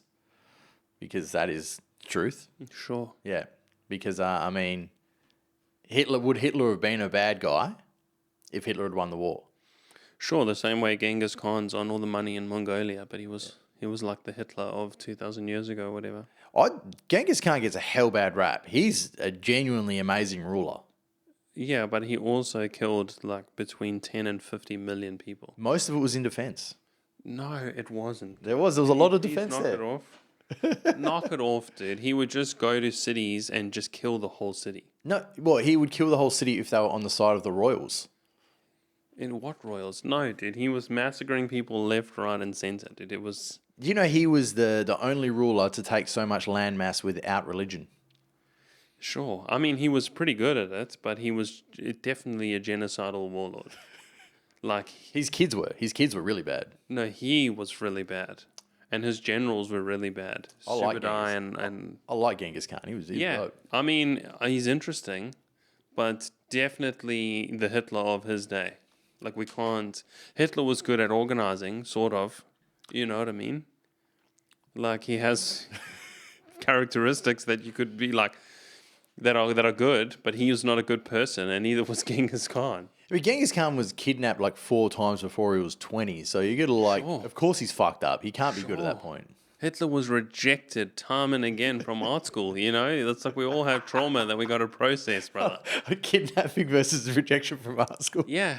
He lived in a violent, horrible world. Him and his younger brothers ganged up and killed their older brother. That was the first person he killed. What? Genghis Khan, yeah. Dude. Oh, Genghis Khan. I thought you meant fucking... Hitler. Maybe in the womb with Hitler, but no. So it's like, yeah, sure, but he did definitely kill millions and millions of people. Stand it back then. Like, and I'm not talking in defense. I'm not talking in a battle. I mean, systematically. He would just be like, yeah, army. Like they were doing wild things where they were like, oh, well, we got to get rid of the city. So each of you in the army, like, just gets assigned 10 people that you have to kill. Like, to just exterminate the city. Dude, he did insane stuff. Like, well, it was this general, that Subadai guy. He attacked a city, destroyed it, killed everyone in it. Then they left to go to the next city. And he, like, a week later, he was like, maybe there were people in the countryside. So he sent another force back to the ruins of that city to go and kill anyone who'd come back in from the countryside. And it's like, dude. So they're making sure they win. Yeah, sure. Like there's the idea that you shouldn't bomb kids, you know? And like if you're bombing a place, you'd probably want to bomb everyone, right?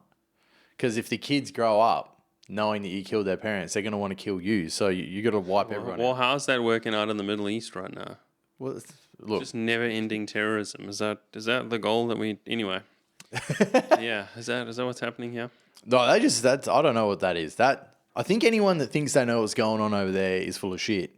For sure. Because it's just, if you're living in that much war, it's got to be propaganda galore from every angle. Yeah. It would just be insanity to like figure out any idea of what's going on. There's a bunch of rich cunts going, you know, and if we just fuck shit up constantly, we've got more money coming in. And every time any like society starts approaching something, they're like, this could be a threat. Iran's like enriching uranium for their science and medical fields, and they're like, they could make a bomb, or who knows, maybe. I think it's hilarious that we're talking about maybe having nuclear plants over here and America, so we've got power, but then Iran's doing that, and they're like, no, we're going to blow them up. Yeah. You're like, wait, but isn't that what we're thinking about doing? So how long is it before we get bombed if we start building a nuclear plant? Yeah, but we're white countries, so you can't bomb white countries. No, that's outrageous. I mean, you're not going to get much success. You don't want to die here. We've only got 30 million people. Yeah, we're kind of a smudge, hey? We're pointless. I've said this that my kids kind of like heard about the war shit and they're like, oh, what about us? I'm like, we're never getting bombed. Yeah, I don't know. Sometimes I get nervous. My house is in Lake Coogee, which is just behind the naval base. Oh, yeah. I'm like, ooh. Well, I'm in Rockingham. Rockingham is the fucking actual naval fucking Garden Islands right there. So you're like, ooh, if it kicks off, we're going to get hit. Might have to go down to Denmark or whatever. Something real, no. I'm good. Bomb me, just fucking wipe it out. Yeah, just get it over and done. Don't fucking put me in some real country town, I'm out. Can you imagine, like, just waking up bombed in the morning and you just never getting a bill again. You're never having to deal with anything. You're never having to make payments. Or being awake for it? Or No, dead? just like once you're dead, it's you just over. I've thought about being dead many a times. Yeah, and you're like, oh, I will never have to attend another parents' evening. I will never have to have a passive-aggressive argument with my neighbor about how my lawn's encroaching on theirs or whatever the I fuck. don't have those anyway. Yeah, but you know what I mean? Like, whatever the equivalent is in your life, I won't have to deal with fucking Doreen at the... But don't you just try and eliminate those things so that your life is better as you get them? You're like, that sucks. I'm going to stop that. I mean, Yeah, it isn't takes life a just long a process of pruning the weeds of dog shit you have to do? Yeah, it takes a long while to get to that point, though, I reckon. But I think, it's just, you have to, that's life. If there wasn't something shit around to annoy you, you wouldn't enjoy great things as much. Well, that's why I'm doing this podcast, mate, to be honest with you. Second person in 4 podcasts to be like, I hate being here. Nah, it's a pretty chilled Monday. Hey, I got nothing to really do. Oh, it was why I caught him playing with a Stanley knife on the podcast. Wyatt? Yeah, he was just literally had a Stanley knife out and was just I was like, you got a Stanley knife? And he's like, oh, fuck. And Just carries it around with him? yeah, I was like, you're the last person I thought would just have a knife on him. What a dubious fucking little delinquent. Like, I know many people that carry knives, but usually it's not a Stanley knife either. That's a It's real, just a like, pocket knife. Yeah, and I'm a big believer of you should carry a pocket knife. pocket knife, yeah? Just for shits and giggles. You know how many times I've fixed stuff or helped people with pocket knives? Oh, like a useful tool, or is Yeah. like I'll stab you? Yeah, no, an actual useful tool. Knives are so useful. Pocket knives, yeah. Pocket knives, like, have heaps in them. Yeah. Heaps of useful tools. Yes, I was, when I was younger, I deliberately wouldn't carry a knife. So I was like, if I've got a knife, I'm going to use it. So this is a smart move not to have it. Yeah, and how many times did you get robbed at knife point? I haven't been robbed. I've never been robbed. Never? No. I've been pepper sprayed, I've been bashed, but I've First never been world robbed. privilege, hey, wow. Can't take my shit. Where'd you get bashed? In the face? No, but where geographically? Many times. Rockingham. Yeah, sure. Yeah, I've been bashed a few times on the street. I've been in many fights. I used to fight a lot when I was younger. Okay, why? Why? This was a violent little cunt.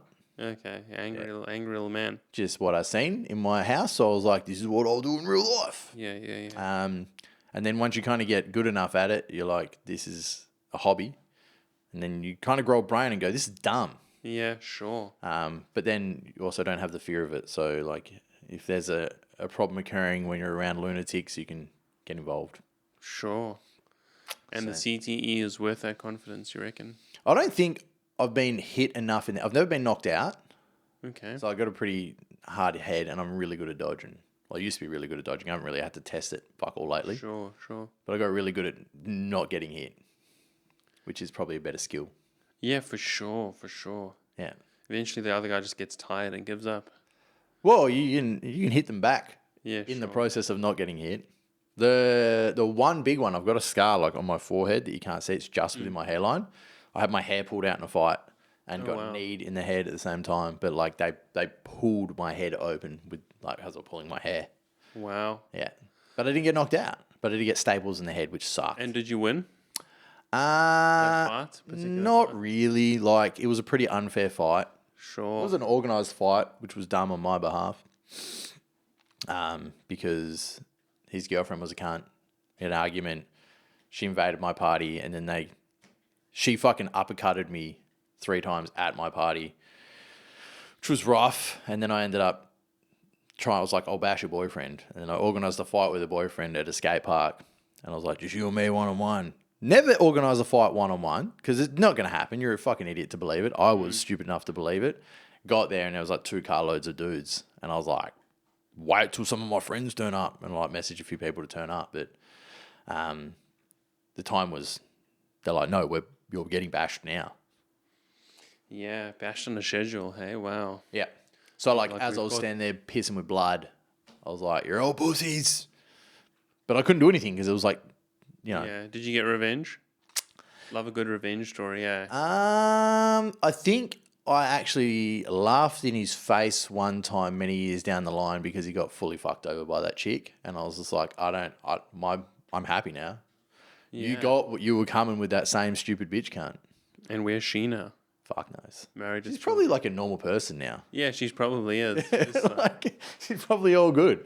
But at that point in time, I was like, dog. She's probably literally right now at the supermarket with a toddler, just living a normal life, buying vegetable sticks or whatever those. Yeah. I wouldn't even be pissed off at her if I'd seen her and spoke to her. I'd be like, oh, yeah, cool, whatever. There you go, yeah. Like, I don't give a fuck. I think it'd be insane for me to still be pissed off about something when I was 17 and get my. Well, I don't know. I like petty grudges and I like pettiness. I'm Really? like, yeah, I fucking dig it. Hey. Don't you find it a burden? Yeah, but it's like it's if you take it seriously. But it's you like, take the. You know, no, I'm talking real pettiness, dude. If you can just fucking inconvenience someone in a way that will annoy them, or just spread like a weird rumor about someone, like Alex Flea is moving to Bunbury.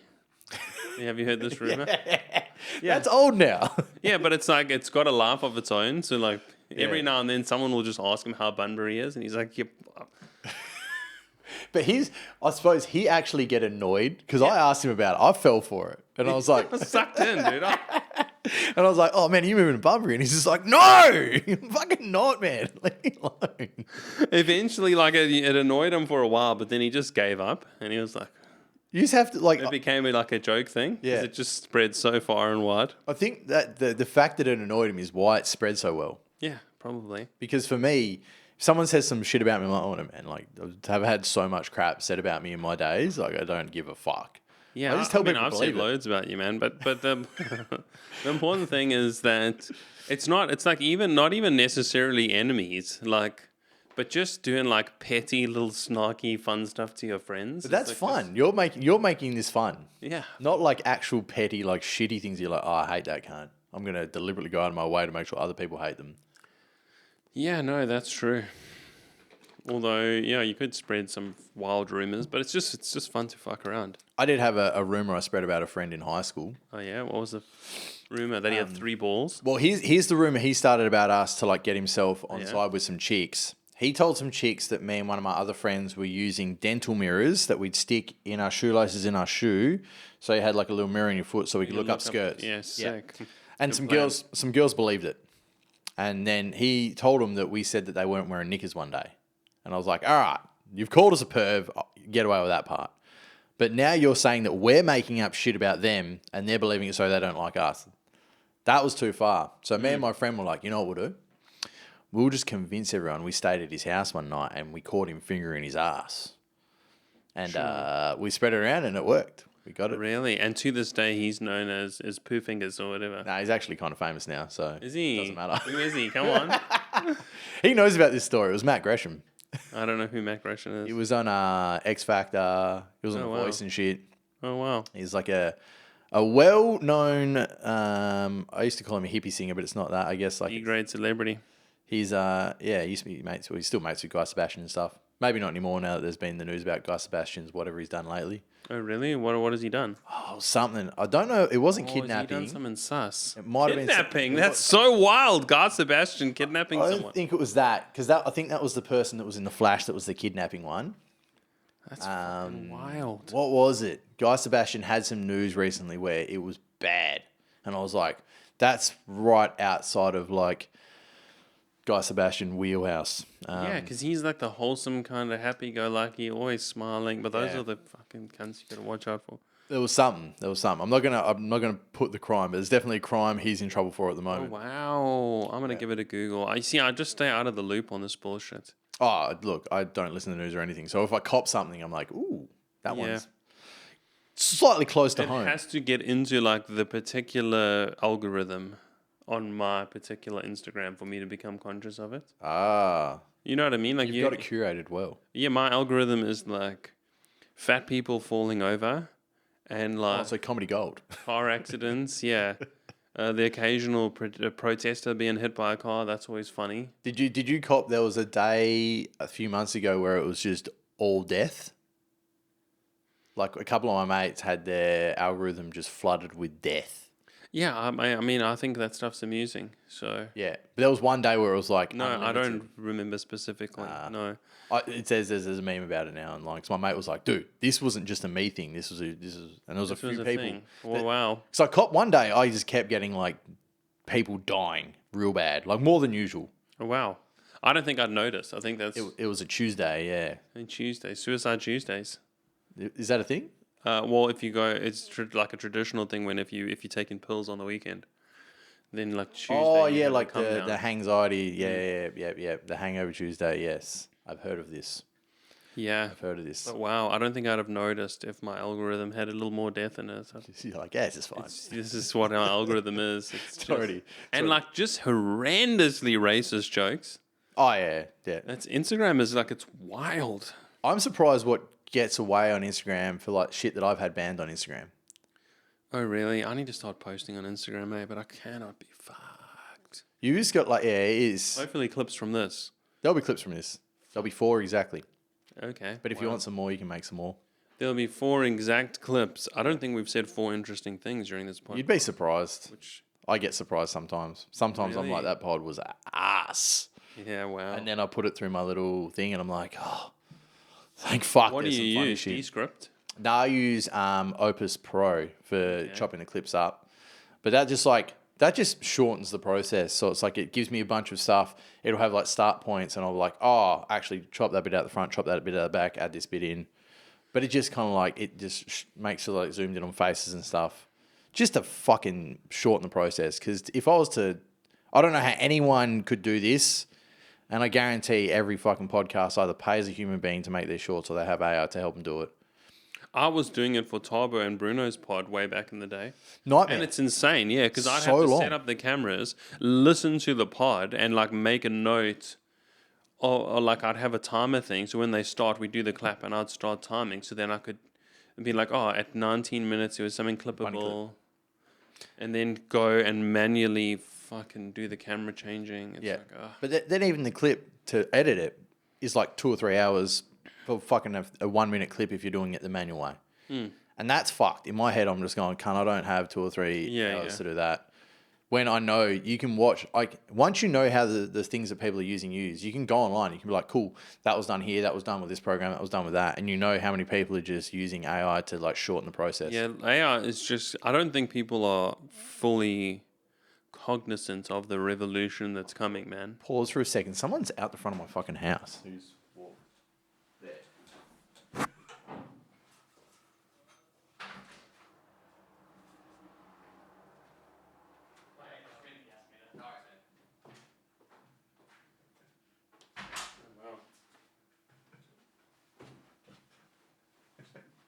Just the gas meter, man. Gas meter, man. Yeah, dude, I don't think people are really like fully have their noodles wrapped around how much AI is going to change. Like, it's It's great. sure. You don't like it? You're scared of people losing Well, shitty jobs? Well, no, it's not that. It's going to be more than that. Like that's the thin end of the wedge. Like Oh, it's going to take over. Well, there's it's going to render accomplishments like redundant, really. pointless accomplishments. It's going to lead to bigger accomplishments, hopefully. Well, I think it's going to replace so many trades with just skills. Like, Trades, you know what I what do mean? you You're not going to like anyone can be a graphic designer.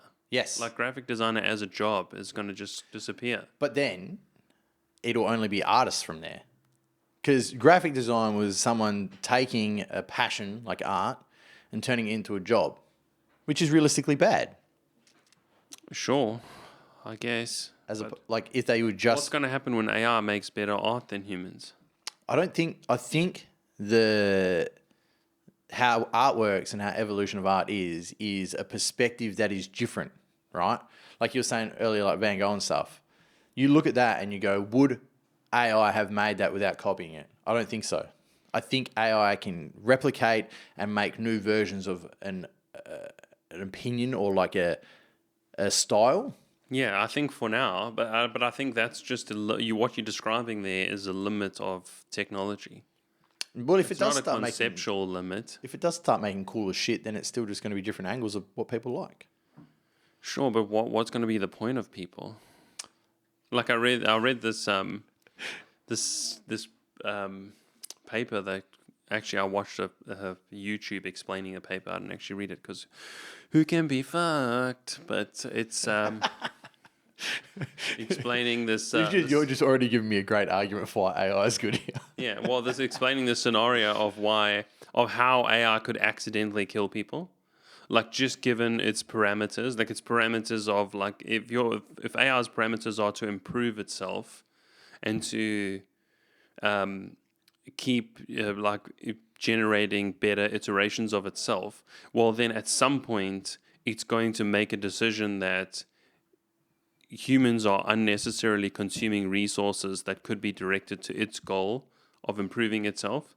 So it could just simply eliminate humans, like based purely on a utilitarian calculation, accidentally, despite our best attempts to put safeguards. I think that works if we don't let it go off on its own. Like if you keep it in a box, you know what I mean? So if you go like... Yeah, but the thing is, how do you know because even now, like AIs have been deceptive. Yeah, well, that's because I would say if anything's being deceptive, it's kind of gaining consciousness to a degree. Yeah, for sure. So, but it's not necessarily. It's just a consequence of the goal, right? Yeah, but isn't that realistically what consciousness is? I guess essentially, if it's thinking outside your exact ruling, like it's doing a separate calculation to like just answering questions, then it's making its own decisions. And if it's making its own decisions, that would be consciousness. Well, it's the AIs have like fudged results to make themselves appear better when like threatened with deletion and stuff like that. To me, has to be some kind of consciousness because it's making a decision outside of not only follow these rules. Sure. It's breaking rules. So, but anyway, the bottom line is it's going to change massively, I think. I don't think there's going to be any... In 10 years, like I don't even think our society is going to look like this. No way. It's like there's no chance it looks like this. And people are just not like they can't. It's too big for their brains to wrap their head around. I think it's like someone just like manually picking cotton back in the day or whatever, and then like machines come along, and they're like there's factories, where everything's been done like by lamplight in the one room that you and your 14 siblings grew up in. Yeah. You can't really conceive of like an industrial city. And I think there's some aspect of that going on now. Like a lot of our society is just consumed by these odd, petty concerns about like where we're going to have drinks on the weekend, Nathan's school fixtures. Yeah, but what else can you do, I guess? You can't really fret. You can just take it day by day. I think if you want to see evolution to a better degree, you can do it better stuff. But I think the people that are consumed with nothingness won't even notice it happening. They'll just move into the nothingness as it goes forward. Sure. But I think it's the people that actually want to do bigger and better stuff that will just use that AI to do bigger and better stuff. And that'll be the angle that people have to do that's fun. But then AI will just start doing the bigger and better stuff without them. I think eventually. I don't think it will always be human. I think we'll get to a point where humans are just redundant. Oh, yeah. I definitely think AI will be above us at some point.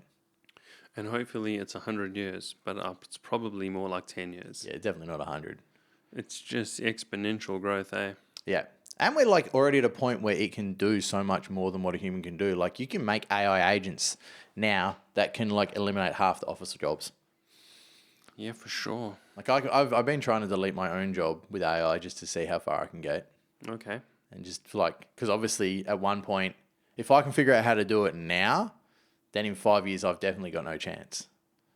So then it's like, if I know I can do it, then I can go, okay, I have to evolve to become better. So I kind of like try and figure out how to delete my own job with AI all the time. Okay, sure. And how successful are you? I know there's one factor I can't beat yet. Okay, and what's that? Yeah, the person part. Yeah, sure. Because I'm dealing with expensive stuff. Because I'm dealing with houses And life decisions. Yeah. Yeah, if I think bottom end sales, like if you're selling what I used to sell, like Foxtel, if you're selling anything that's cheap, you're redundant at this point in time. You can be eliminated.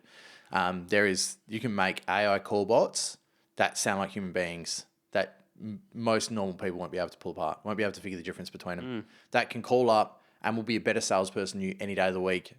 You still have to train it to like to understand how to sell, to understand the benefits of your product and whatnot.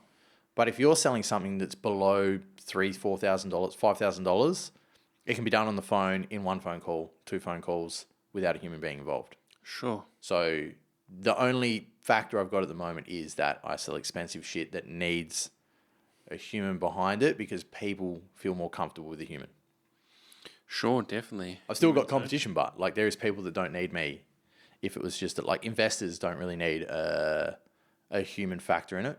No, they look at the data driven. So if they can go, hey, I can go to this building company that doesn't involve a commission for a person and it's got all this thing, I can literally interact with this and get exactly what I want and drill down all the details, I can be the leader there, but that's only investors. It's not like mum and dad. It's not like fucking... Yeah, sure. Yeah. The people committing to 30 years of slavery to sell to own a house. To have the dream. Yeah. And, yeah. So I don't know how AI can take my job yet, but I do want to figure it out because if you can crack that, then I'm like, I got to figure something out better. I got to move on. Well, my 2 part-time jobs, I guess, are comedy and looking after disabled people. So you're sweet. You reckon? I think comedy's gonna go for sure. Nah, I think you're not doing internet comedy. You are predominantly paid as a stand-up in person. Yeah, but the AI will eventually be able to write better jokes than people. Might be able to write better jokes, but that's for the screens. There is anyone that comes to a stand-up gig wants to see a human being in person tell the jokes. They want to be that person-to-person interaction. And it's almost like you're going to have to mess it up on purpose because they're going to want to see like some genuine human authenticity. But I think that's what it already is now. That's what stand-up is now. I already mess up on purpose, you reckon? Well, no, not like... They want to believe that you haven't prepared this. Okay, yeah, sure. People come to a stand-up gig like, this is his cunt's opinion today. This is what he's coming out doing. Like, have you seen that Josh Johnson guy in America? Yeah. Just churns it out. Just a fucking special every week. Yeah, it's insane. And you're looking at it going, fuck, there's no way he's writing a whole hour every week and doing a full rehearsed hour every week on stage. He must be making some bits and then having a massive like conversation in between and like getting the bits out inside of the hour. But it can't be like a 100% rehearsed boom, boom, boom. It has to be part crowd workish. Well, not crowd workish, but like part just my opinion of what like free flowing it. Yeah, like how he remembers it all is mind blowing to me, eh? Yeah, because it can't be fully But written. he must have writers, surely. Well, I reckon he would be writing a bunch of jokes. He has a writer's room, surely. He employs writers. But he can't be like, the whole thing can't be a memorized script. There's got to be a lot of like free flowing shit in there. Yeah, for sure, man. And he's so, like, he's so slow. Like, the people are just on board for it, you know? Like, Yeah. But that's exactly that, right? They want to see him do exactly that for some reason. sure. So I think That's what you got to get to, though. But that's what everyone's struggling to do, isn't it? Just build your own audience. Yeah. Like, when you go to Mark's or when you go to even pro gigs here, it's just like people are just coming to see a lineup of dancing monkeys. They're not coming to see Bonobo the ape. yet. You just got to suck them into you somehow. Yeah, you got to collect them up. I even said, David Morgan Brown? Yeah. I was like, he is such a niche dude. Yeah. His comedy's so horrific. But I was like, if you just did like 50 laps of Australia and every town you just found the one dude who was into your fucked up shit, you'd collect up an audience. Yeah. So, because I think there's I love him. That's why he's on Violators. Okay. Yeah. Funniest. I think unsung. People like shit on David sometimes, but you're like, dude, he's hilarious in his way. Well, he It's writes so specific. insane jokes, yeah. This is like insane material.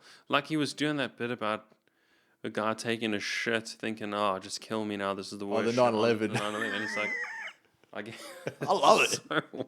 It's like there would have been someone shit having the morning shit, and then the plane just... Yeah.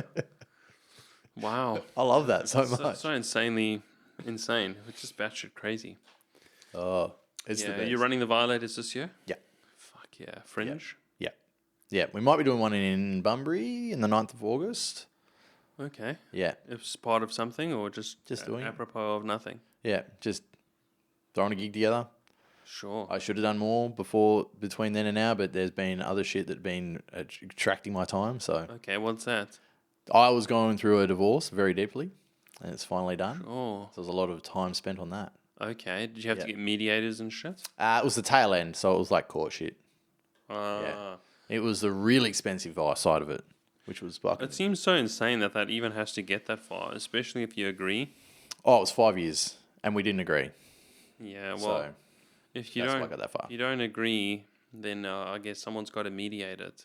Yeah. But it would be nice if someone would just be an adult and just be like, all right, well, this seems like fair. We don't need to fuck. Yeah, if someone got a job and someone wanted to do something for themselves, it might have happened, but that's not the case. Okay, sure. I don't know how much I'm actually allowed to say Legally, legally. Yeah, I know. During the situation, my lawyer's like, "Don't say anything," and I was like, "Oh, I've got this joke," and I told them this one joke, and they're like, "That's not saying anything. That's all good." And I was like, "Cool." Sure. But everything they're like, just don't say shit. Like court documents have to be pretty much hidden and whatnot, which is fucking wild. You're like, hey, if I spend all this money on it, can't I fucking release it somewhere? Get some material out of it. But it's like it's keeping it in the shadows as well. Yeah, which is what I hate. It's like, it feels gross and dishonest. It is. Yeah. The law system is retarded. The whole bullshit, the way everything works is like you've got to go through all these steps, and all these steps are going to cost you this much money. So it's like we're just going to extract as much as we can along the way before you can get to a point where you go, hey, couldn't we have just done this last bit at the start? Yeah, sure. Like, fuck all this other crap. Yeah, I've got a friend who had to go through the whole child court thing, DCP, Child Services, or whatever it was. And it was just so long-winded, so convoluted, so unnecessary. Yeah, heaps of bullshit. And the funny thing is, like, he started off going in, like, suits. Yeah. And then by the end of it, he was just turning up to court in a singlet and thongs. He's like, I have no respect for this. I have no respect for you. I'm not playing this dog and pony show anymore. I don't care. I'm done. And a lot of logic goes completely out the window. So like, Well, then they were like, oh, this guy's not even getting dressed up for court. Like, black mark against your name. And he's like, like you black marked me anyway, cunt. So yeah, fuck it's yous. like you're damned if you do, damned if you don't. Yeah. I don't think courts officially use black marks, but whatever they do use. They just treat it like shit for Yeah. every reason under the sun. I think if they did the thing they do at the very end, at the start, we would save $1 million everywhere. And there would be, they try like, no, it's because the courts are packed. You're like, fuck, give more people that job then. Because the middle ground is where like the most extraction happens. And it's where the most bullshit happens. So like you can lie through your fucking teeth and it only matters at the court bit at the end. So if you never get to the court bit at the end, all the lies and all the bullshit is what is on the playing field. So you're like, we don't even have a fair playing field because we're not in the fucking the game room. Okay. Yeah. System sucks, but it's done now. I don't have to worry about it. So Yeah, I can fucking actually put gigs together. freedom. So hopefully there'll be a few more just before Fringe and then Fringe. And then, Nice, mate. Nice. And what sort of parenting are you doing? Week on, week off? Yep, 50-50. Oh, mate, isn't that just... It's almost like incentivizing divorce. Yes and no. Because it's like that model where you can just get a week to just be a human being. Yeah, well, you can be a dad for a week and then you can be a nut for a week. Yeah. Yeah. It's, oh, man. Like, it's seriously attractive. Rather than having to just be full-time. Parent all the day. Yeah. I guess the responsibilities are split if you're still with your wife or partner. But the allure of that week off. Like the way I can see it is I was so much of a workhorse when I was together. So I had way less free time.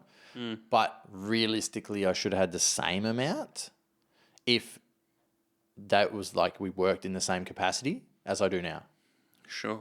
But I think it just depends on who you partner with if you make the right decisions or wrong. Yeah, man. That is the truth. Oh, we're at 2 hours. I reckon we'll wrap it up. Fuck yeah, brother. Call it. Anything you want to promote? Just the Brisbane shows. Doing Brisbane in August. I'm headlining Oasis next weekend. I don't know when this is going to come out. This will be out in like 3 weeks. So I will cut that out. It's just now it just seems like a needless brag. But yeah, I'm doing shows almost every weekend. Yeah. Well, you like there is shows every week where you're on. Yeah, I'm pretty relentless, man. So follow your socials, which we'll link in the Chris description. Pucillo comedy. please, I desperately yearn for just some people to follow me. Yeah. Have you got a lot, or it's like you don't put out enough Hang stuff? on, let me check. All right, there we go. So you can bump these numbers up if you got this Let's far in the pod. get the evidence. Get the evidence, Uh, and then you can say the number you want, and then whoever listens can like help you get there. the evidence of sadness. Oh, see. I think even like massive comedians have like fuck all following sometimes 818 followers. on Instagram. Oh, just under I a would grand. like to get to 1 million followers. 1 million. But I'll settle for like 10,000. So if you know 10,000 people out there, please. I could respire followers, I guess, but No, so don't. unscrupulous and gross. Have you ever done that? No. It's dumb. Don't do it. I've tried I it. have 818 followers, brother. I did it with a brand page that I started at one point to test it. Do not buy followers. If there's a hot tip for anyone, if you buy followers, it looks like you've got stuff, but your engagement's absolutely fucked. Yeah, so it pushes you down. So it fucks you over in long term. So like I would buy ads on that same platform, and the ads would go to the most spastic spots, and I'd get no return on investment. Wow. Yeah. So buying followers and buying likes is absolutely the most stupidest thing you can do. Paying for adverts is different, but like buying the actual like the basis of your like your core, it will fuck you up big time. Imagine if I had bought followers and I still only had 880. You'd be such a tight ass. Yeah, I'd be so I spent $20 on followers. Because that's like how cheap it is. It's insane. Yeah, it's dirt cheap. Yeah. And then I'm not even sure who it is. Oh, it's got to be bots. So one of the times I did it, I got just so many foreigners, but like Middle East and India and stuff. And I was like, well, these could be real people. And then I was like, how would I find out how these people get convinced into doing it? And I found another page where they would pay you like 2 cents per follow, and they just link you like unlimited shit. You just follow it and just pay you 2 cents. So if you really wanted to waste all your time, like follow. But I think them ones would charge more. So there was a page that was doing like Australian only followers, legit people, whatever, and then they charge you more. But it's bullshit because they don't give a fuck. Yeah, they don't care at all. Yeah. And then that fucks up like your actual engagement, which is the real problem. Well, it is in a way, but unless because social media is just a resume basically Yes. for the arts. Yeah, but it's if you actually want to get like, because if anyone knows how to read a resume correctly, right? Yeah. You would see, oh, yep, 20,000 followers, 400 views on that clip. You're like, that math don't math, cunt. Yeah, sure. What's going on here? And then if you look through like the base of it, you're like, oh, so there was the jump, but there was no jump in like. But how many like comedy club room runners are going to be doing that? And how many of them are just going to be like, 10K? I guess it's 100% word of mouth. My feeling is from my time in Melbourne here is that bookers are booking 100% based off word of mouth. No, I reckon? I think it's a combination. I think the difference between Melbourne and Perth is in Perth the pool is quite small. Yeah. So like if you're gonna run comedy rooms here, you need the acts here. Yeah. Whereas in Melbourne, they are just blessed so abundantly with good acts that you have to offer something to the club. Yeah, that's what I mean. But As opposed, so like you could have great vouchers, have a great reputation, but if you've got nothing to offer them, like your skills aren't as valuable there. yeah, So, but you've got no following on top. Yeah, if you can sell 20 tickets, you can be like a weaker middle act. But if you're moving units, well, then they'll just have you on. But if you have a massive following and don't sell tickets, you'll be exposed after the first time you do a show with that booker. Yeah, sure, I guess. So they'll But be it's like it's not even. I'm just talking about getting onto like rooms and that, you know. Yeah. But anyway, the struggle's real. We'll continue. All your people are going to follow me, hopefully. I'm looking directly into the camera as I plead desperately for your digital attention. And I'm going to start making stuff one day. Hey, it's Chris Pucillo at Darcy's Pod. Something like that. maybe I started on YouTube with just like one-liner jokes, like 13-second clips. That was all right. It did all right. All right. Thanks for coming on. Bye.